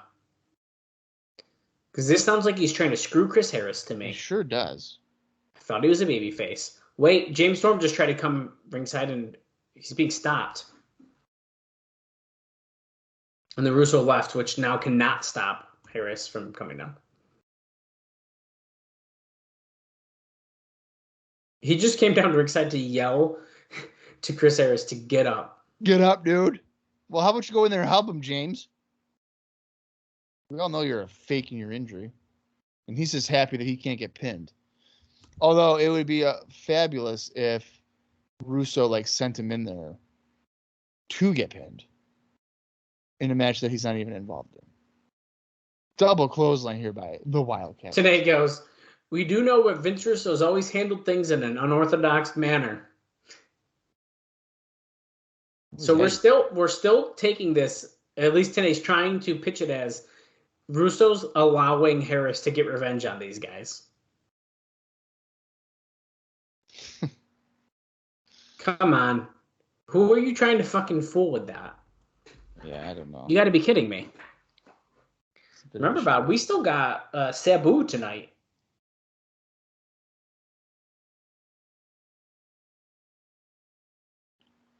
And I do believe we know another match that's happening tonight. We didn't discuss what we know going into the show, but I'm pretty sure we know the next two matches. Well, yeah, we know one of them, I'm assuming, is the main event. AJ Styles and Abyss in a tables match where the winner right is the tag team champions. I mean, they He's get to pick their choose partner. their partner. Right. Right. And the other one is Raven and Sabu, which I think we mentioned. Yeah, we've talked about that. Yeah. On the Gathering. Wow, look at that move. That was a very weak splash over the middle rope there by Andy. It was like a hip splash. He didn't. Yeah, he's looking out for his pal. Okay, he doesn't want to hurt Chris Harris. That's like the type of nudge you would do in the hallway in high school to your buddy. Like, yo, dude, what are you doing? And he falls into his locker a little bit. Yeah, he's like, yo, what the hell was that about? Ha, just kidding. Storm trying to motivate, literally just slapping the canvas. I don't really think that would motivate me. Oh my god, dude! Andy Douglas's facials in this is so funny. Bug-eyed, looks like a nutcase. He's determined to win. As Bob mentioned, there's a lot of choking happening in this match. A lot. I mean, I would consider all this really like one segment. And the Naturals love to choke. Yeah, this is 100% one segment. And that makes me feel like they might be inexperienced heels. I'm sure. If they're relying on just choking somebody. Well, is this not very early in their careers? I mean, we've seen Chase Stevens before, of course. But... Well, yeah, because he, has a big, he has a wiener. Oh, he was with Cassie O'Reilly and the Hot Shots. Yes, and they stuffed their tights. Right. We're assuming they stuffed their tights. They definitely stuffed their 100% positive they stuffed their tights. 100%. Yeah, I mean, they wrestled a little bit before this, but not a lot. This is certainly their biggest exposure. I wonder what Cassie O'Reilly's been up to. Because if like Chase Stevens is here, why isn't top rope flying forearm kind of thing there? And Harris again pops out just in time. What the hell? What is it gonna take? What do I gotta do? Beat Chris Harris? Okay, great. Yeah, replay, guys, in the truck. There we go, flying forearm. Well, I think it was supposed to be a clothesline, but he definitely hit him with a forearm. Oh, Douglas missing the axe handle, and he does a flip because Harris punched him in the gut. And everybody knows that if you jump off the top rope and you get hit in the midsection, you do a somersault. That is just common. That's a science. Right. Andy's pissed. You know what? Andy Douglas certainly has the personality much more than Chase Stevens. Yeah, it's pretty interesting. Like, even the way he sells, he's like kind of over the top, but yeah, he's definitely over the top. Like I said, his facials, his reactions, I mean, they're awesome. Yeah. Chase Stevens might not have the personality. That's okay. So that probably means that Andy Douglas is the Shawn Michaels and Chase Stevens is the Mark Jannetty. A little early to tell. What was that? Was that a spear? That looked weird. I think it was supposed to be, but I don't know if it was.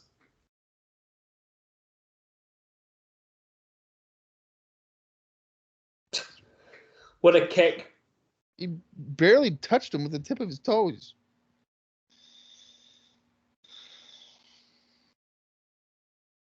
Systematically destroying Chris Harris here tonight. Oh. Andy Douglas to the floor. Has Harris got this, dude? Is he going to win? I hope not. Because if he beats the Naturals in singles matches and then also beats them in a handicap match, what is the point of the Naturals?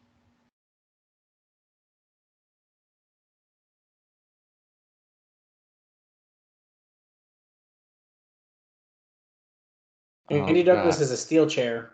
Are they going to settle for a DQ?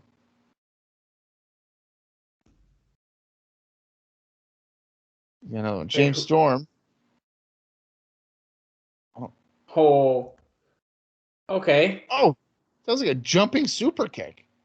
I don't know if he should have done that if he's injured. Yeah, but I'm not smart. 1, 2. And of course. All right, so Storm super kicks Chase Stevens Super gets a chair into his face. He jumps out of the ring, and then he holds Andy Douglas on the floor to allow Chris Harris to pin Stevens. So basically, Chris Harris just won 3 matches in a row. Sure, it's against the Naturals, but you know what? I think that makes him the #1 contender to Jeff Jarrett in the NWA World Title. Why not? He's going for it right now, dude. Look at him. He basically beat 4 people. Okay, we're getting a highlight package now. That was fun. I'm going to give you some more notes here, Bob. I'm ready for it. There's some new names saying that they're going to be coming in here soon. So this actually happened in Japan. We don't need to talk about the show or anything. But, Bob, do you know who I'm going to mess his name up, and I know how to say it. Kashimbo Kamen is. Kashimbo Kamen. No. What? Do you know who Besson is? Abesson. Abesan or something? Yeah. Yeah, that is Kikutaro, who most people probably know him as.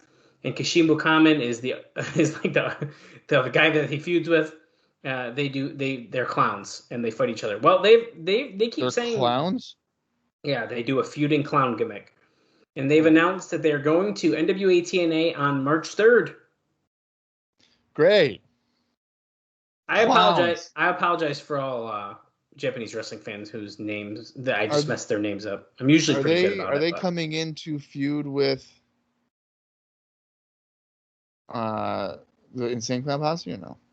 I don't know. It doesn't say that, but it just says because they had a match against each other. Kashimbo Kamen kept the Osaka Pro title over Abesan. I don't know how to say it. Kikutaro. Nope, it's Kikutaro to me. Kikutaro. So until they say it on the show next week, it's Kikutaro because that's who it is. And also, tapes of the TNA Pay-Per-View highlights are airing every week on television on Antonio Peña's Triple L show. He devotes 30 minutes each weekend to airing highlights from the previous week's TNA show to hype up the fact that his guys are working there. There are random 30-minute blocks of the show and not just stuff that would relate to his wrestlers. So they actually show a bunch of stuff, apparently. Scott Hudson backstage with Vince Russo. So what's going through your head, man? Let's not start with the questions. He says, I know exactly what I'm doing. Yeah, he doesn't owe anyone an explanation. And here's Harris. What's your problem, Russo? Did you have fun with that? Did you enjoy that? Changed man my ass.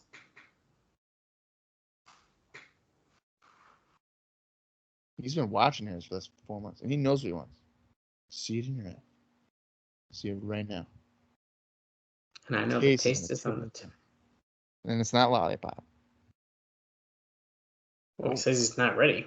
He's not ready for the TNA Legends Championship.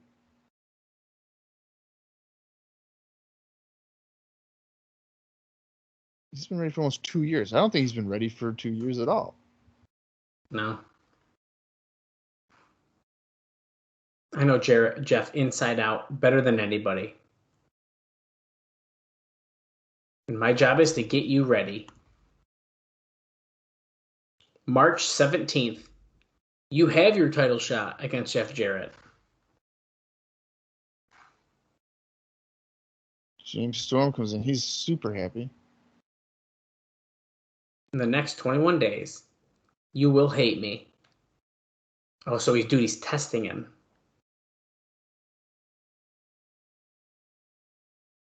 When this book is written. Okay, so he's like a trials. He's putting him through the trials and tribulations to be able to get to Jarrett. Wow. He put his hand out. You just got to trust me. Is he going to shake it? I'm going to say no. Oh, he did, but we... Oh, he definitely shook his hand. Wow. Damn it. Well, so shows what I know. Dallas, March 17th. Is Chris Harris about to win the NWA World Title? I don't know, dude. He was pretty close.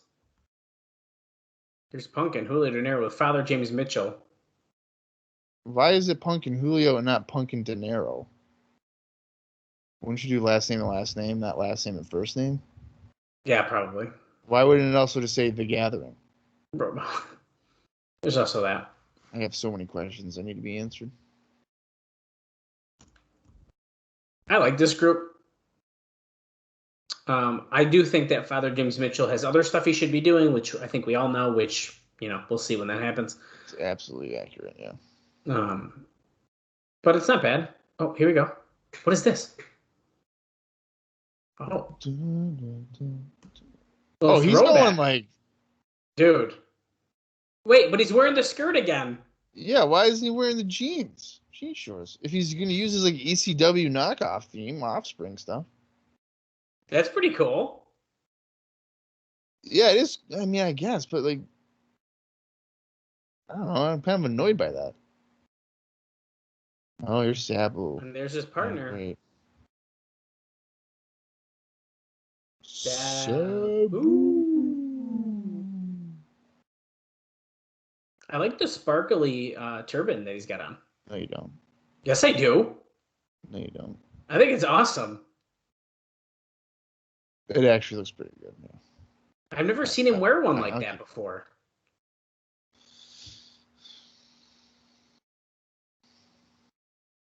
Raven must have been like, yo, fuck those jean shorts. Because, like, why is he wearing the skirt again? I don't know. I prefer I was liking the jean. I like the skirt. I'd pick Skirt Raven every day. Okay, yeah, here we go, Bob. Bell has rung. CM Punk has recently bleached his hair again. He's wicked blonde. Yeah, that looks like as if he like just did it before the show started. Right. Because before, like, it was at least a little brunette, right? Yeah, it was coming in. Even like purple at one point, wasn't it? Yeah, he hit it purple at one point, a little bit of that. Raven trying to grow his hair out again. He's going through that stage where your hair looks like shit when you try to grow it out. Yeah. Which is kind of weird because he got his head shaved back in September. It's now February. You'd think maybe it wouldn't look like shit. I think it was September or August? September. For his head shave. It is the Raven of old, whatever that means. That's true. Punk and Raven are the ones who are starting us off, by the way, which I'm actually kind of surprised at because I feel like that's who we want to see fight. Usually they kind of wait for a hot tag for that. Yeah. He's super kick Punk, and now he's sending Julio over the top of the floor with a discus clothesline, and Julio did not take a graceful fall. Sabu. Somersault missile dive onto the gathering on the aisleway. Raven comes to the floor, grabs CM Punk. Side Russian leg sweep into the guardrail. Devastation. This is why they call him suicidal, folks. 1, 2, no. Julio's not about to job out to a suicide dive. What did he just say? They've never been in the ring together before? Is that what they just done? Something like that. Springboard heel kick here by Sabu. Raven and Punk are on the floor.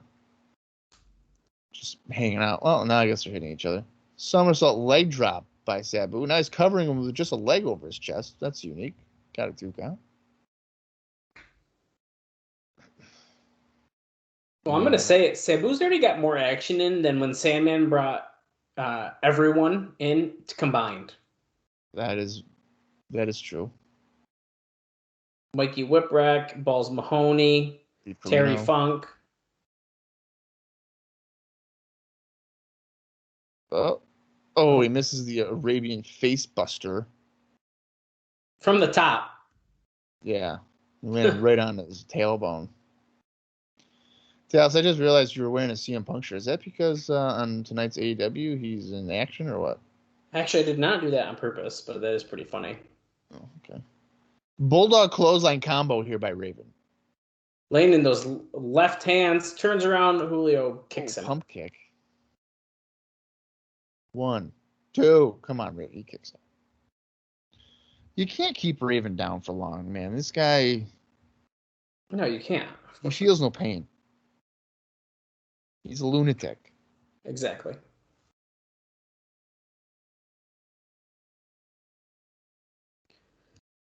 I only got a couple more notes left. I'm going to save those for the assumed highlight package before our main event tonight.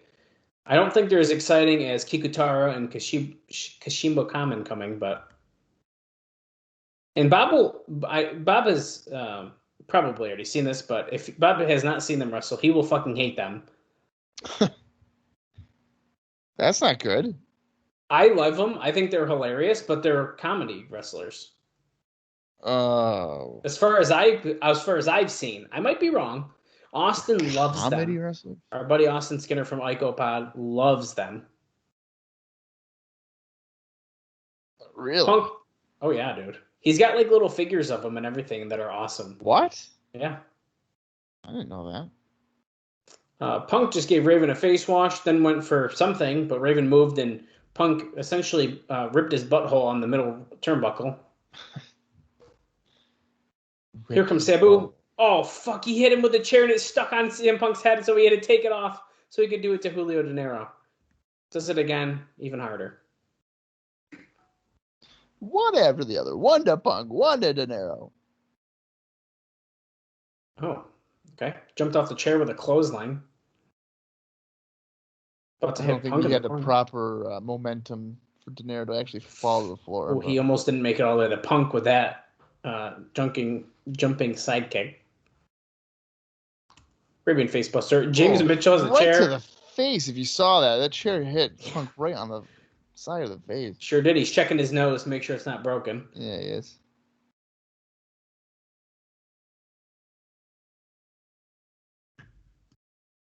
What's Raven doing? Oh, there he is. James Mitchell just tried to hit him with a chair, so then he was beating him up. Punk makes the save on the pin attempt on Dinero. And then he smashes Punk over the head with a chair unprotected. That's got to feel good. Oh, no, Sabu, what are you doing? Oh, that's... Oh, my God. Even today just said, what the heck just happened Did there? Raven just hit Sabu with the chair on accident? Yeah, I think so.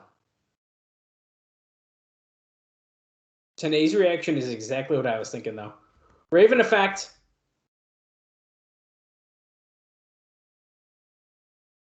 That's a 3 count. Raven got the pin on CM Punk.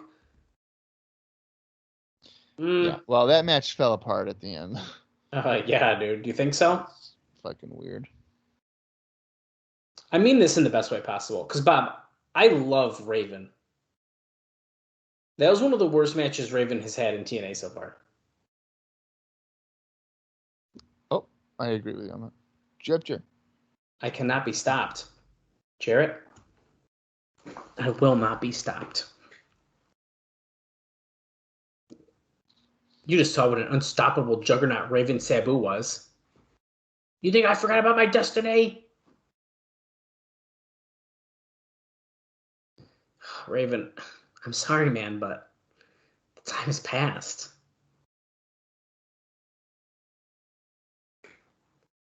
Is Sabu about to hit Raven with a chair?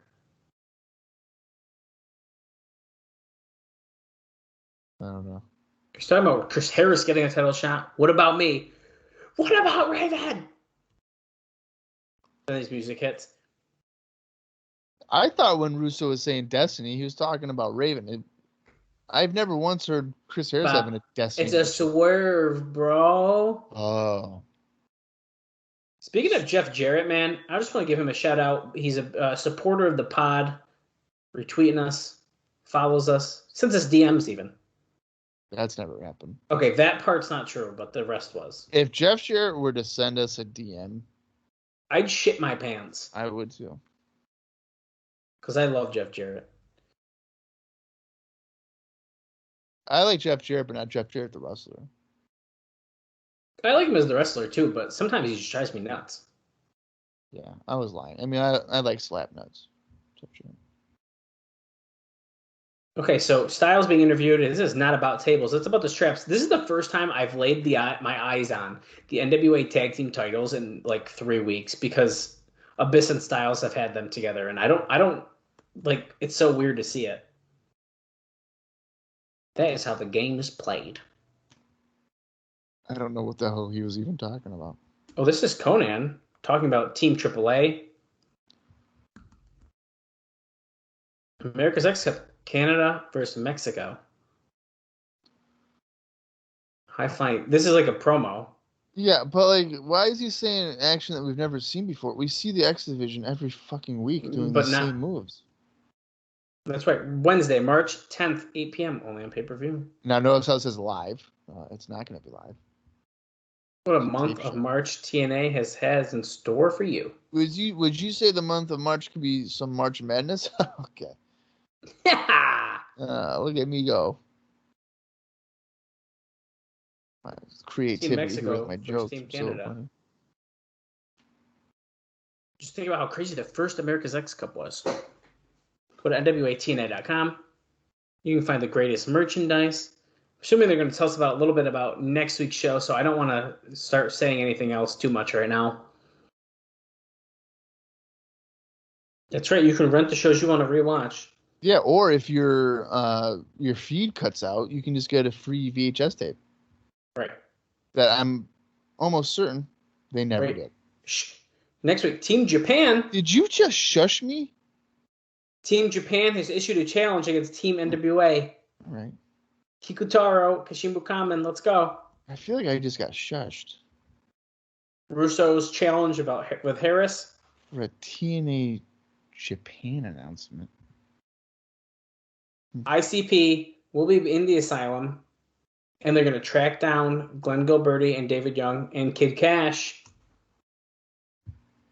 Russo also has something in store for Jeff Jarrett, but Russo has said word in the back.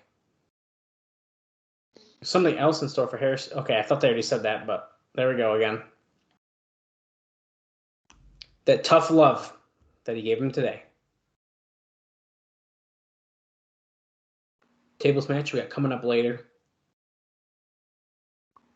Yep, winner picks a partner. Oh, the loser is going to be the challengers, and they also get to pick a partner. So we get a tag team title match still next week. Oh my god! I like that. So we can see what the tag team would have been with the loser versus the winner. If let's say AJ wins, who's going to be his partner? Wait a second. Lollipop. Just push Scott Hudson out of the way. She's introducing the star of the show. Play Forever Johnny. Here's Johnny. Here he is. Do you think Lollipop hooked up with him? Maybe. I'm going to say yes. The star of the show, Johnny Fairplay, doing the poof with his hair. That's pretty funny.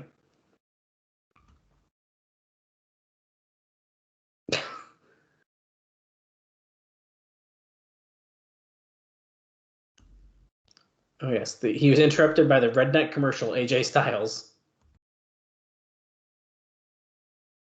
You're nothing but an extra. So, because he's the star of the show, Styles is the extra.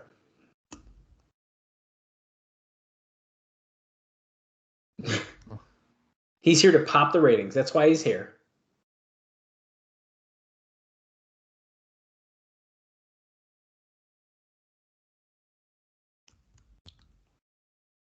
Oh my god. Possibly running for my grandma? No, she's dead.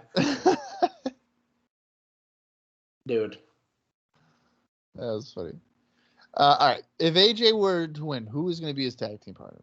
Who will be his tag team champion? See, Styles, I don't know. I'm going to take a shot in the dark here, and I know this is wrong. So before you start saying how stupid it is, I have this crazy idea, and I'm going to say Jerry Lynn. Really? Former partner. See, I am going to say D'Lo Brown. Now, that makes a lot more sense, realistically. Yeah, you're right. And then for Abyss, who do you think? You know what I was just thinking? Who? Johnny Fairplay. You know, that crossed my mind, but there's no way they would do that. There's no way. I don't think so either. Remember, originally we talked Kid Cash, but he's kind of busy with something else, so I don't think it's him. That's where Styles almost died, right there. Yeah. The spot. Yeah, right on the And then look, he almost that actually was pretty fucking bad watching that again. Pretty bad. I am gonna say that if Abyss were to win, that he'd pick Kevin Northcutt. That makes a lot of sense because he's not doing anything right now. Yeah. Yeah, I agree with that, actually. I like that. Tag team titles. Okay, let me give you these last two notes quick. The first English language wrestling channel, now renamed Wrestling TV, will debut on Sky Channel 432 on March 15th. And this is the one that we've been talking about doing test programming in the past month. It will regularly feature NWA-TNA, FWA from England, Ring of Honor, MLW, well, old tapes because they closed, CZW, 3PW, CMLL, New Japan, Noah, and then there's I'm going to mess the name up, Gaia. It's a leading Japanese women's wrestling group. Classic New Japan dating back from the 70s. And hold on, I love match graphics. Look at this match graphic. And it's going to be playing that 7 days a week. And as Abyss makes his entrance here, my final note of the show, I believe, I'll double check, but I'm pretty sure this says, here comes Abyss. Look at this camera angle. I like this. There was nothing said to the wrestlers this week about the April 4th show being canceled, but the company sources confirmed that it is accurate, that it is officially canceled. TNA sources that say that the April 4th date was told to wrestlers at a meeting, but was never supposed to be released in the company publicly. However, In Demand put it up on its site. It had never been promoted by the company itself, but was known in the cable industry. So it was accidentally, essentially, put out by In Demand that it was a show. And that was the date for Bound for Glory again. Who would have thought it'd be so difficult to get a pay-per-view day? Right.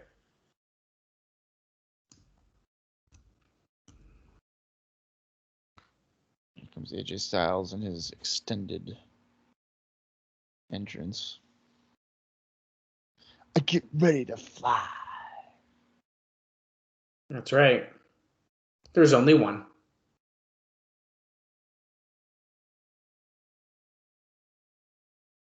From Gainesville, Georgia. Whoa. So it says tag team co-champion because they don't get along. Am I the only one who thinks it's dumb that they even bothered giving them the tag titles? No, that's what I feel. And co-champion, just say champion. Because tag team already is saying that there's... We're going right at it, dude. Bell has rung. We're at an hour, 36 minutes, 1 second. Tables are up against the ring post on the floor. Sure are.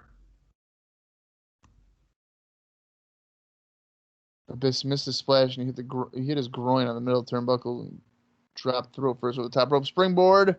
Hurricane Rana by AJ. These guys do work good together. Yeah, I think their styles, no pun intended here, their styles definitely work together. We're fighting on the floor now. Styles went for a baseball slide, but Abyss pulled him out instead. Threw us up against the guardrail. Upside down into the steel safety rail.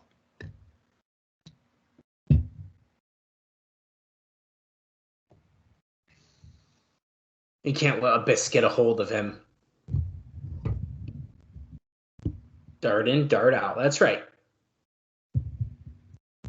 Don West has some good strategy here to defeat Abyss.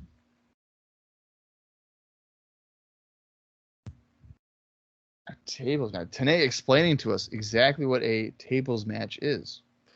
Thank you so much, Mike Tenay. It's not pin or submission. You got to put your opponent through a table. Who would have thought? I had no idea.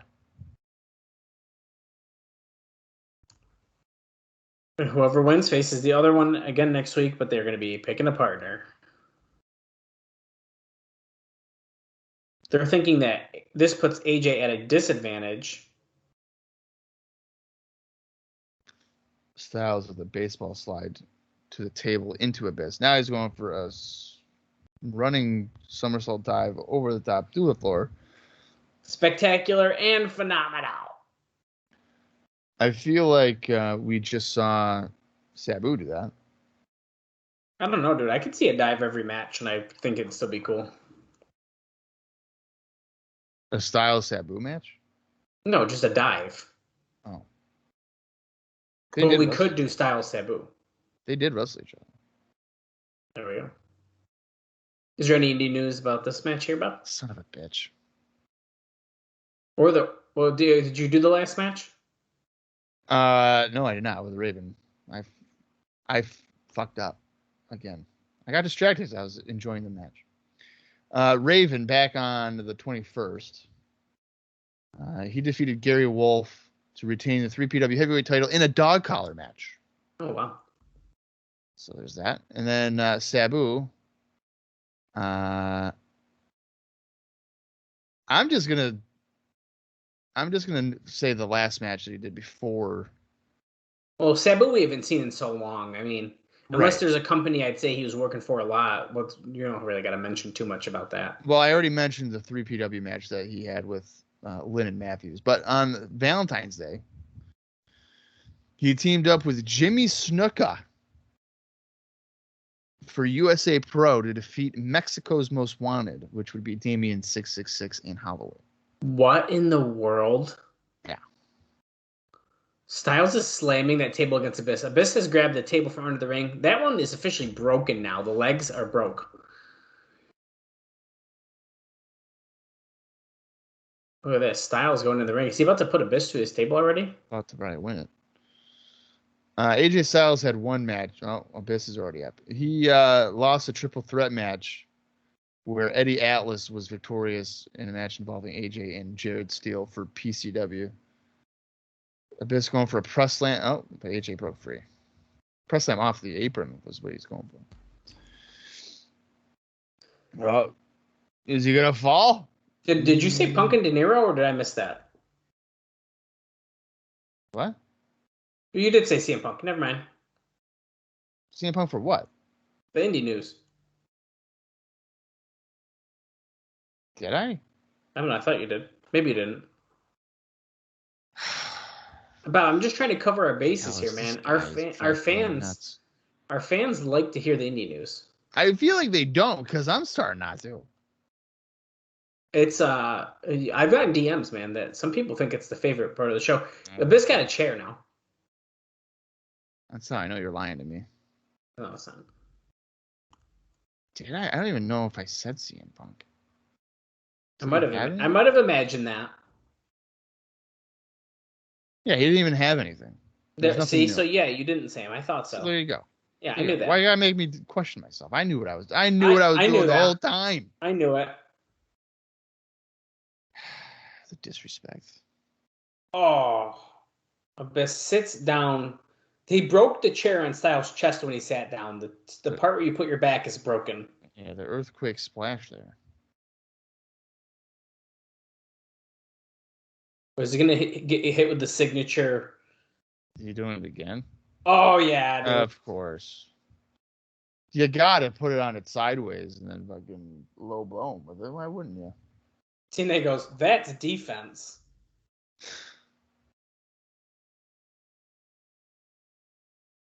Oh, kick. That sends Abyss teetering on the middle rope. Continues with some right hands. Even if he fell backwards, he wouldn't go through the table right here. Holy shit. Did Abyss just win? Oh. One table for Abyss. Is this a 2 out of 3 tables match? They never even, that was crazy. Number one, overhead belly suplex to put AJ through the table. That's nuts. I feel like that did not need to happen. Yeah, since when is doesn't even say halfway that. It is 2 out of 3. You just said halfway to victory. Yeah, that was a crazy first table bump, dude. Wow. Yeah, crazy is an understatement. That is nuts. I didn't expect that. This setting up another table. That was brutal. Yeah, no kidding.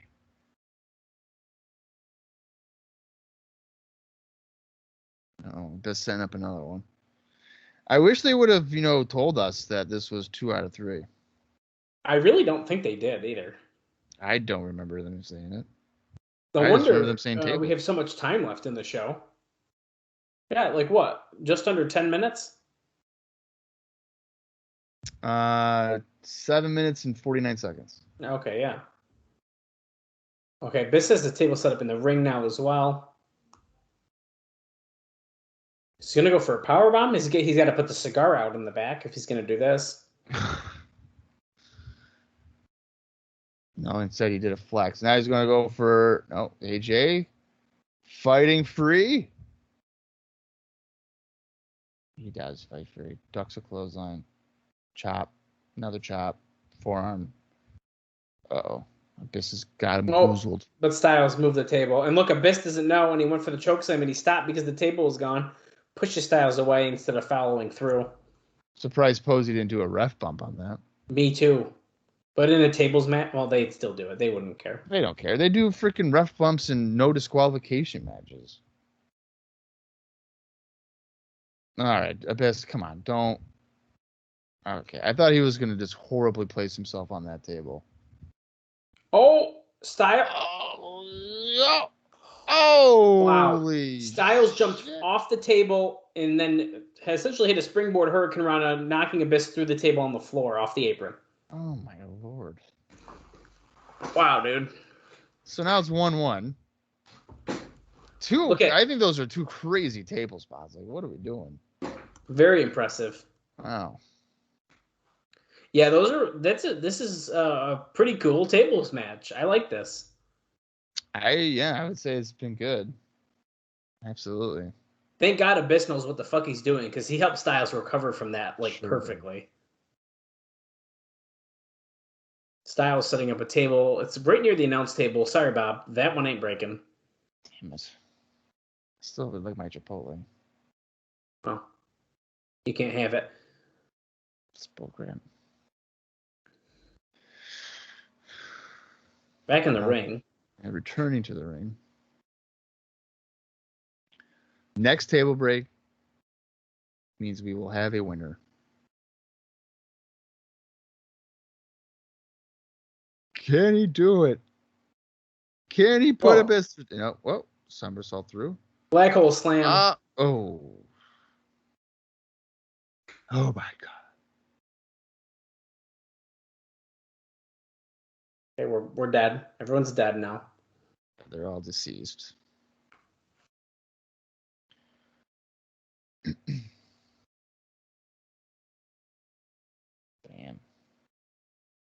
You can see the force. You can't win by pin, so. Abyss's shirt is almost completely undone, which is very odd for him.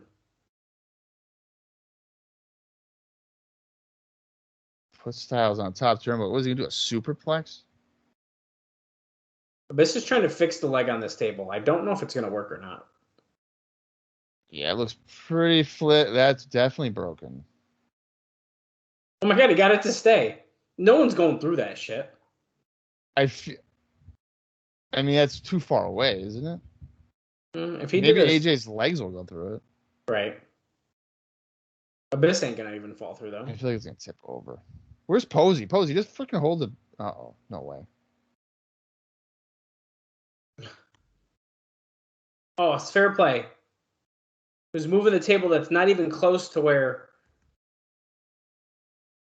Oh, he kicks fair play in the nuts. Oh. Is he gonna... No, he's not. No, you're shitting me. Holy shit, he took the style. He gave him a styles clash. I can see why fair play was annoyed. Every time he comes out, he takes a bump. Yeah.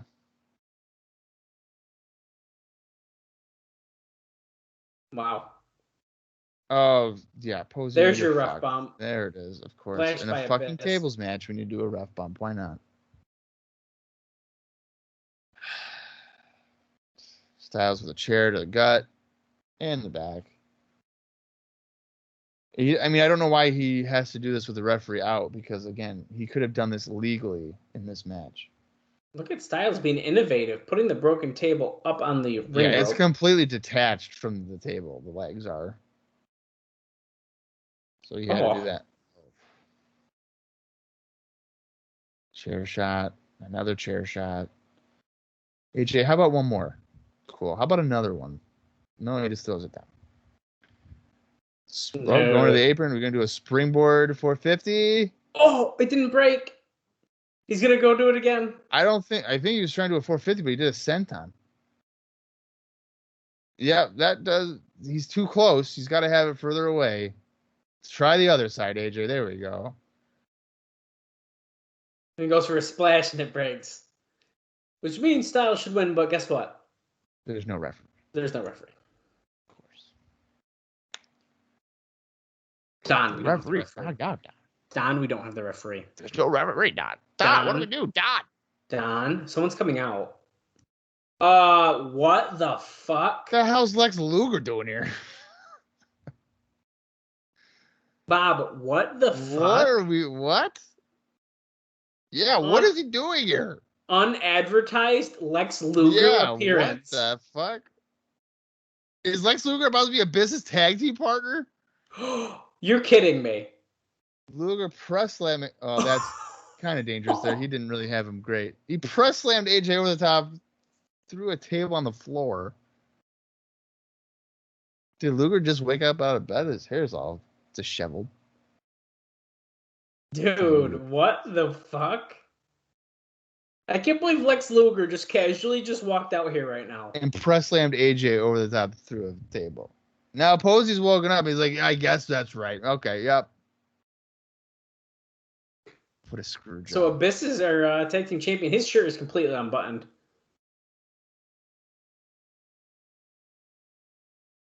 Dude, you're telling me Lex Luger's about to be his tag team partner? You're really fucking kidding me. You're fucking lying right now. There's no way. I want Abyss right now to hand over the tag titles to Luger and be like, yeah, dude. Dude, talk about long-term storytelling. Styles pinned Luger. In like November. Months. Yeah, a while ago. Was it November? It's something like that. It's the end of 2003.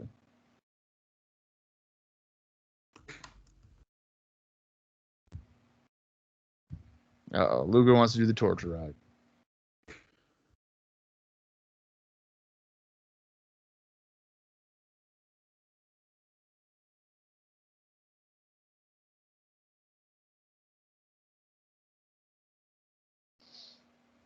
Uh-oh. Luger's got AJ setting him up for the torture rack. And I know how this feels, guys, because, well, Bob puts me in it all the time. Yeah, I do. What if... Oh, my God. What is happening? This looks fake. I hope that next week Lex Luger is fucking tag team champions with Abyss. Holy crap, Bob. Well, that was a weird way to end the show. Dales, how are we feeling about that? Thumbs up, man. I think I gotta give it a thumbs up. that show was damn good, and it was a lot of fun.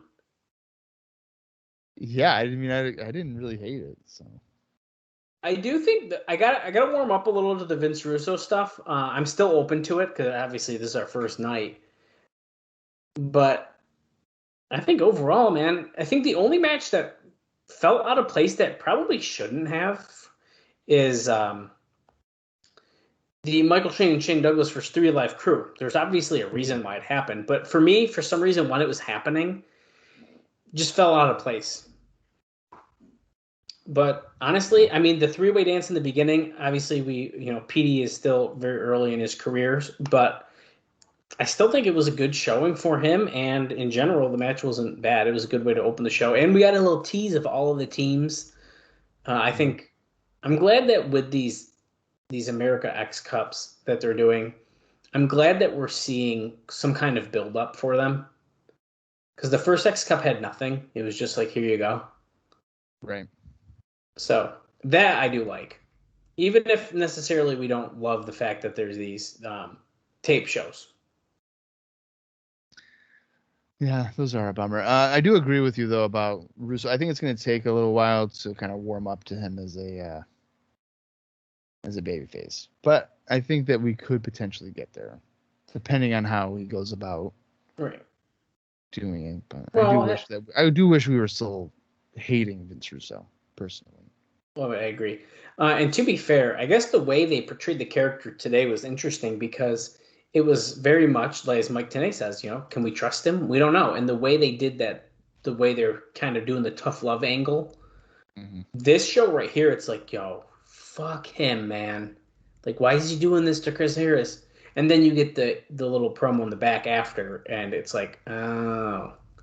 So I kind of like that. I think that was a really good way to do it. Yeah, and I don't think that's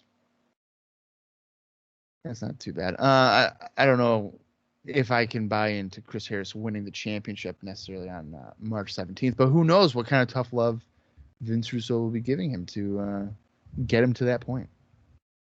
Yeah, I'd be pretty shocked, but you can never say never, especially in the Asylum era. I mean, dude, literally anything is possible. Lex Luger's about to be fucking NWA Tag Team Champion, so dude, anything is in fact possible here. I actually think that might happen.